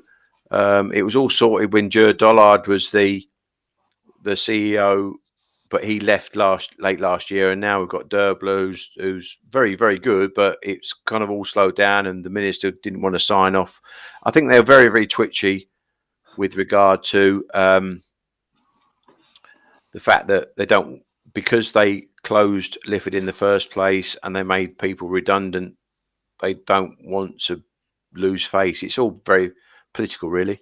But they're hoping that there's a meeting on the 20th. Their board meeting, the GRI board meeting, is on the 23rd. It's hoping to be all resolved by then. They've had some documents, and Jamie Hart and Freddie that work for the tote. We've gone off again. They free assured the GRI that the tote are covering all the prize money. They'll cover all the costs of whatever the tote.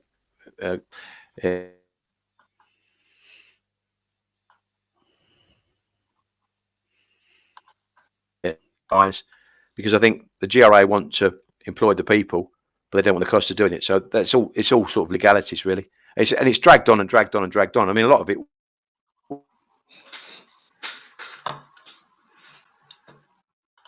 was a problem with from the legal point of view. And again, I think the legal process there is so slow, really, really slow. But I think I'm hoping we're nearly there. We're nearly there. It's been a long time, and a lot of people have got, they bought dogs thinking, oh yeah,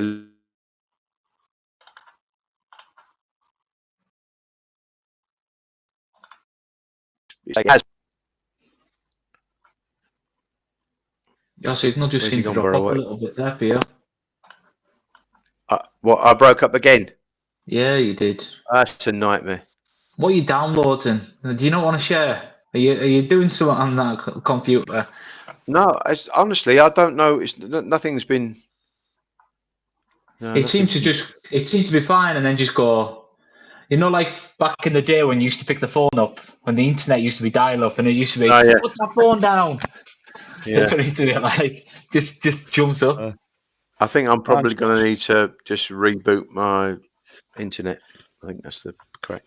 Yeah, but I can't do it now. Mine was just your laptop's about to die. That's why I jumped up. Power-wise, even though Tommy had 5 hours before we started, I'm sure we haven't been on 5 hours.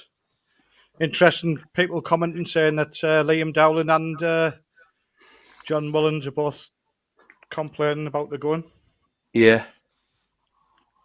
I always feared. I heard earlier on that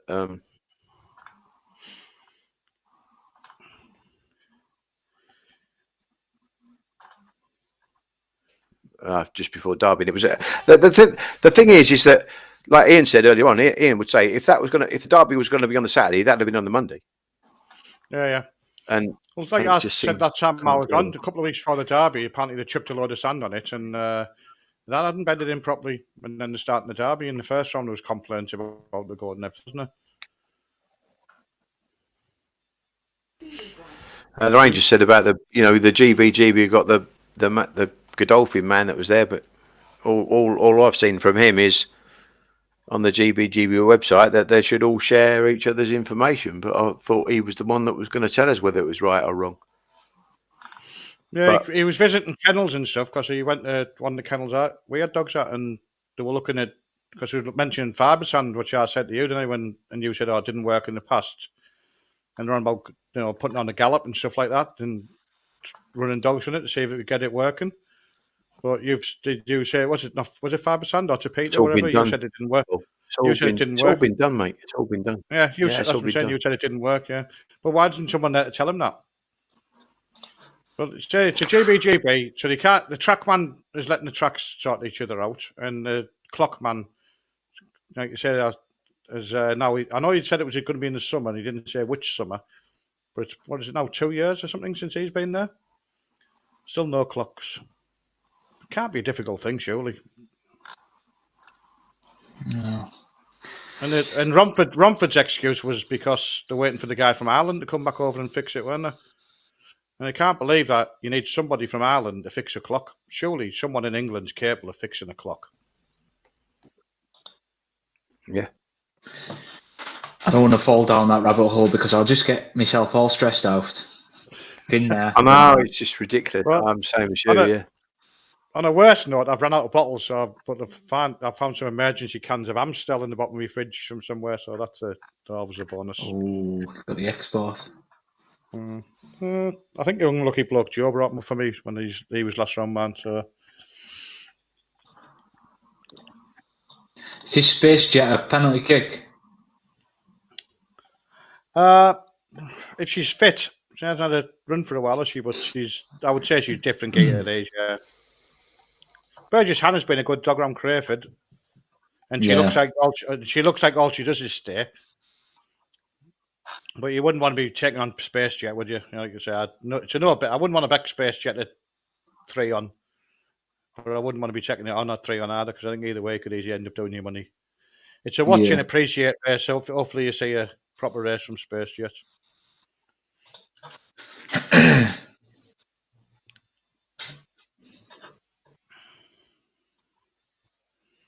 There's been any news of when Oxford's opening? Anyone heard anything? In July, I think. I know that is it David Titterton who was a kennels, a breeding kennels? Yeah. I Yeah. think it's his company doing all the electrics and that. And he put something up the other day saying that sort of everything had gone in and all that, and it was all looking good, the Wi-Fi and everything like that. So it'd be good to see it open. We need to get him round to PLs. Get his Wi-Fi sorted after he's finished with Oxford. So, it's normally me who always ends up dropping out, but I think that's just Tom turning me off every now and again, so shut up. When he thinks I've had too many beers. Oh, you fell out again, what he?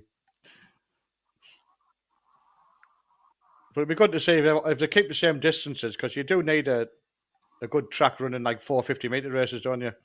That's a new dimension to it a bit.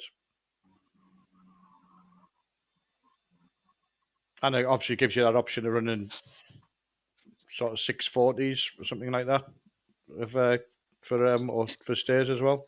Yeah, I'm looking forward to Oxford opening, just for Headford Flash, really, who seems a dog that's fell between being an out-and-out 500-metre dog and, like a short four bend. Saying that, he won at Swindon last week, 27.99. He went really well. Do you think they were harsh on Conqueror when they DQ'd him against him? As a dog having its fourth or fifth race? Yes, I thought it was a bit harsh. I did. Yeah, we like Smatt and Dave and them have him with Darren, and I know, and Ryan has a leg in him, doesn't he? Yeah, I thought it was because he did have a look. He can't say he didn't, but it was outwards. It wasn't like it was a lot worse at Sunderland. Yeah. But in the traps here, I'll let you do this, Peel.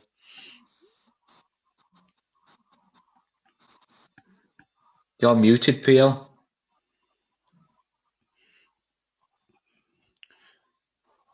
I haven't got the dogs either. 3's leading from 4 and 1.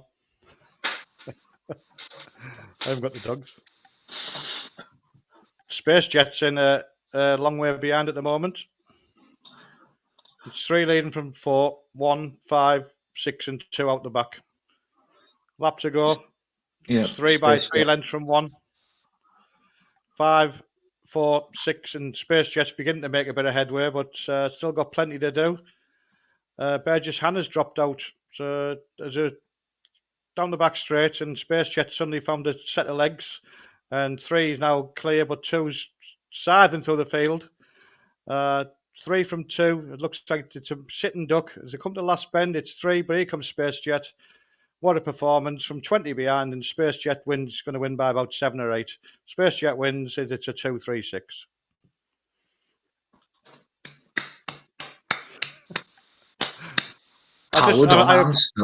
I apologise to the owners of 3 because I didn't have my phone went locked and I didn't have the dogs' names in front of me. Because that's trying to crack in race 3. The one dog that led most of the way just seemed to just fall away, didn't it, down the far side? Then again, it is such a hard race, isn't it? Well, I mean, look where Space Jet is. It's just you're wondering if there's anything wrong with her, aren't you, on the first 2 bends? Yeah. But that's the style of running, isn't it? That's PL there. I just didn't want to do the marathon. Yeah. He just didn't want to do the marathon, so I dropped me in it there. Romeo. Oh, you did a great job. Romeo Riot. I do apologise to the owners. He's run a storming race to get off the front and keep pulling like that. Where he's up against. I mean, she there, 12 behind. Burgess Hannah, I hope she's all right. I think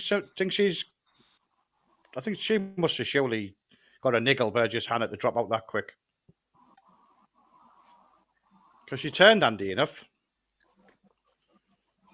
But really, you'd think that you'd just unslipped there in at the sprint boxes, wouldn't you? Space Jet. She just stays, doesn't she? She just stays. Unbelievable. Absolutely unbelievable. Yeah.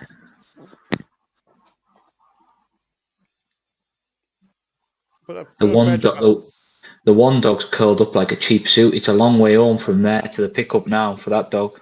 Yeah, well, people run him in them races. They don't stay. They done that night where they done a load of 712s around there, and most of them dogs struggle to get 500. But she's ran on again at the end there. Went past 2 of them, Burgess Hannah, so maybe she's okay. It's just got lost on the track, I don't know. Space Jet reigns supreme. Oh, absolutely fantastic little bitch. I thought, like you said, you wonder if there's anything wrong with her the first. Shouldn't not be getting herself that far behind over that distance, is she? I think she's won 7:12 on there. Pat Buckley's getting interviewed. I hope he's not saying anything he shouldn't be. It's like I said though, that when I was talking to you about Conquer All and being a bit of a harsh DQ, the same week in Newcastle, was a dog fought like a tiger on the inside, and they let that run in the final. You know, it's just like we had this discussion. We had this discussion weeks ago, me and PL on here, about inconsistencies with DQs and how they should have a independent panel that reviews them. There is, from track to track, it's difficult to get a grasp of, and my personal feeling is that opens and open dogs get harshly treated compared to these graders, and I think that they keep these graders on because they're shorter numbers, but the open dogs they just batter them. But the thing with they keep them graders on is because if they put them in a race, you also don't have a clue what's going to win the race. And it's better for you know what I mean? But what was the dog of Rob's that got disqualified as a pup?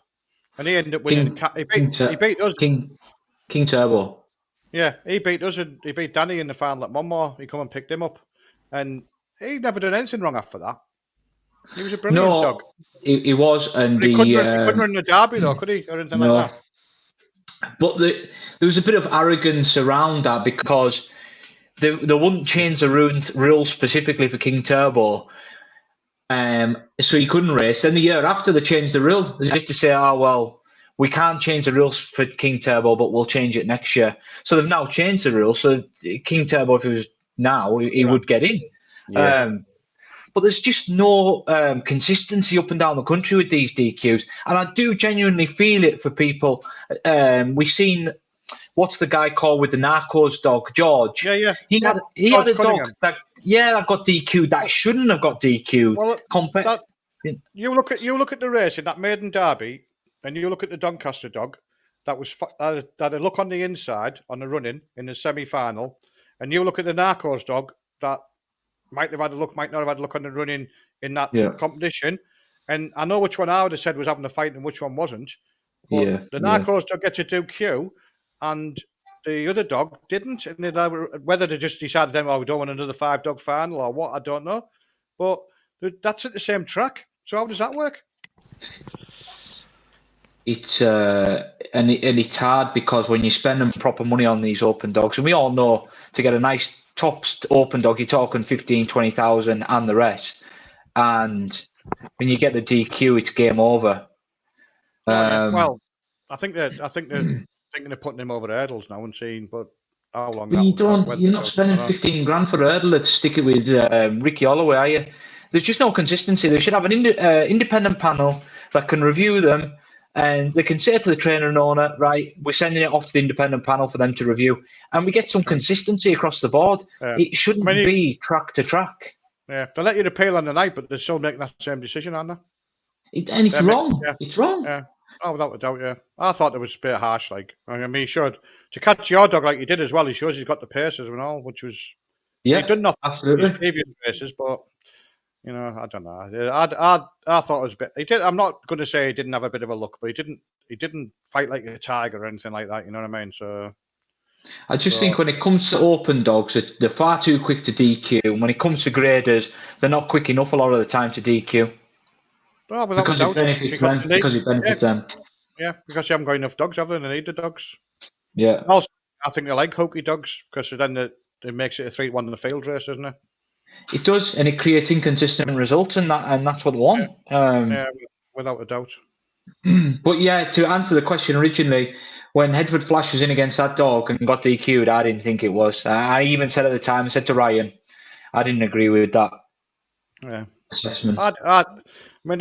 We've had another dog. We had a dog, and he was going to be a right dog. We thought, well, he was. He had all the pace, but he had a fight at Henlow as a puppy. He must have come from about 6 behind one of them good signature jogs.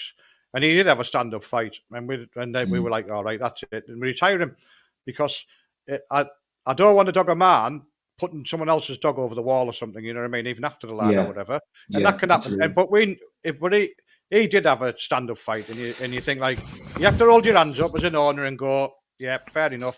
And we retired him, didn't think of regrading him in or put him over else or anything like that, because we just thought, do it again, no doubt. You know what I mean? Mm-hmm. So, but that dog, like you say, I thought was really harsh. But, you know, if they decide you can appeal and say, got at the track on the night, say, I don't agree with you, but then the racer manager goes, well, he's getting DQ'd anyhow, that's not really an appeal, is it? You know, you're right. You're absolutely right. If the person who's DQ'd him is still making the decision after you go up and say, I don't think my dog should be DQ'd, and then the same person goes, well, he's getting DQ'd, that's not an appeal, is it? The appeal surely goes to somebody else who looks at the race and goes, yeah, well, I think the racer manager's right, or I think the owner's right. But this is the issue across the board. We've just discussed it about the track and the GBGB bringing a man in to try and create some consistency with the tracks and the conditions of the track. And we haven't seen it yet. And it's the same with DQs and stuff like that. We need consistency. There's too much of this, like, one side of the sport is here and the other side of the sport is here, and these people are in these positions and blah, blah, blah. And the sport's all divided. It should be the governing body to bring it together and create some consistency across the board for everybody. Well, it's like, I don't know Josh Saley, but we had a dog with Kevin, D-Star Lord, when I was our first syndicate dog. Yeah. And I trust Kevin over at Hutton to know a lot more about ground racing than me and a lot of other people. But he swears by, I mean, he runs more dogs at Swindon, doesn't he, open racing, than Toaster, really, because of how well Swindon's set up. Yet that job goes out to people that could be the track person around the country, and they give it to someone outside who works in horse racing, when you've got someone who everyone raves about, Josh, being so good at preparing the track and doing the job on the track and everything. Why not give him the job? Yeah, well, we fetched him over to Toaster to help us out with a bit of advice and stuff like that, because he really tries hard. And actually, David, he converses with the lads that do the preparation for the Meadows and Sandown. He does. He got the guys at the Meadows. They use technology to monitor the moisture in the ground. Yeah, and he put them in at Swindon to monitor the moisture all around the track. And like, he had on his mobile phone, he could see what the moisture was like. And I remember the guy at the Meadows, Corey is called, great guy as well. He was saying, you know, sharing videos and photos of when the dogs go over it should go. Is it something like half a centimetre? That's the mark. Imprint. When the imprint they should make should be half a centimetre deep. That's what they aim for at the Meadows. And he gave him lots of advice, and they shared it.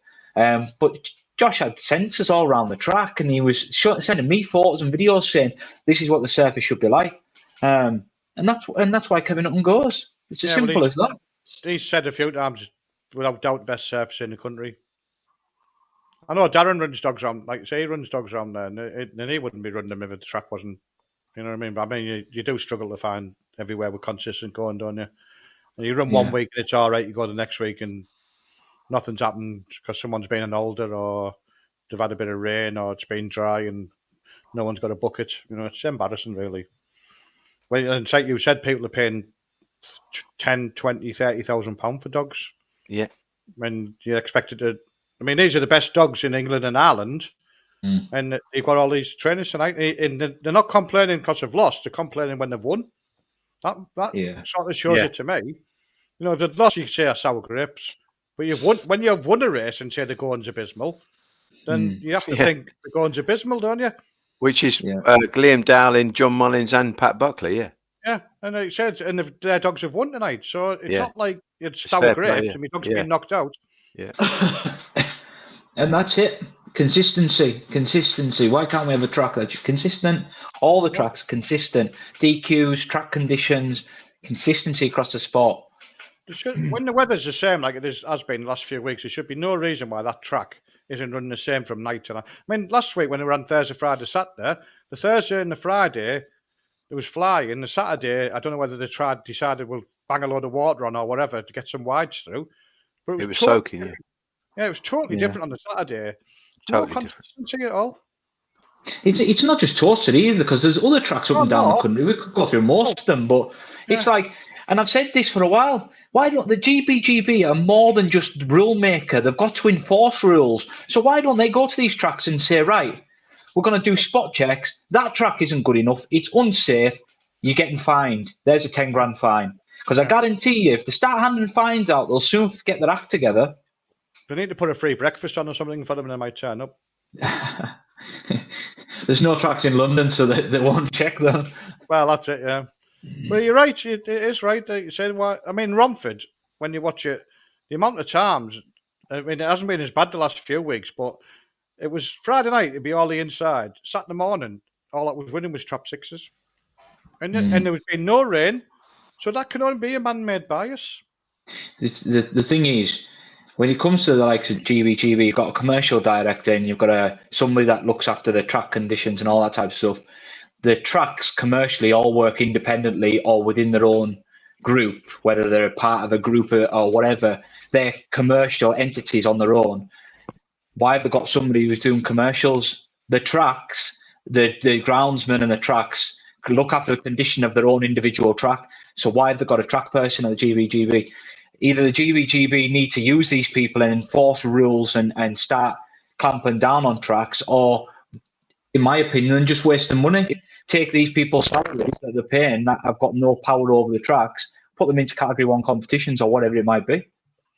Yeah, it's like, if that guy's visiting tracks, why isn't he putting videos up on Twitter, Facebook, things like that? Just to say, I've been here today, and then people know what he's doing or what he isn't doing. The marketing man is the only marketing man I know in the country who doesn't use social media. How the hell can you be a marketing person and not use social media? Pass. It's embarrassing, isn't it? Any opinion here? No. I know that apparently they do the rate this 5 dog, but I haven't had a bet, so. I've taken this 5 dog. You've taken it. Are you taking it on? No, sorry, I fancy it big time. Yeah. This, I don't know the name of and this is slightly off track. I do fancy this dog, by the way. There's another Antigua dog that's doing special things in Ireland. I've seen it on social media. Oh, is that the one that flew around Kilkenny and come from behind and won a Kilkenny? Yeah. So he seems to be getting some nice dogs. So, and we all know Mark Wallace gets obviously the best of the Antigua dogs, but yeah, this looks a nice dog, doesn't it?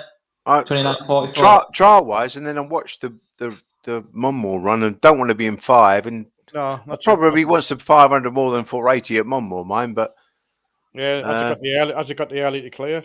I don't know. So I'm going to abstain. Yeah, I'm abstaining. Well, like I say, I've nicked a few quid, 3 bets, and I've nicked a few quid, so I'm definitely abstaining. Here we go then. Last race of the day, the Star Sports Maiden Trophy. Debut dog in red. Favourite, though, is in 5, Antigua Sugar. Just at the 1 start so far in England.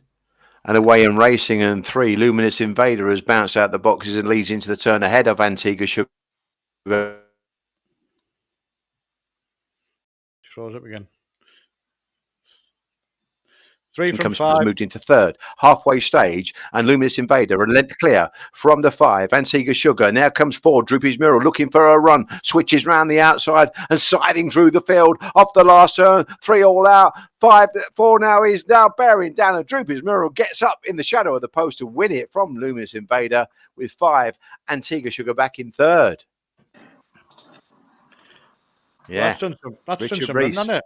Yeah, that's done some running. When you think, if they think a bit of 5, and 5's 10 on the shoulder of 3, isn't it? The old blind bet if I was playing 3 and 4s again. Not the 3 done what you expected to do, but not like say 4's ran a blinder. Walked out as well, look at that. Unusual sire as well, you know.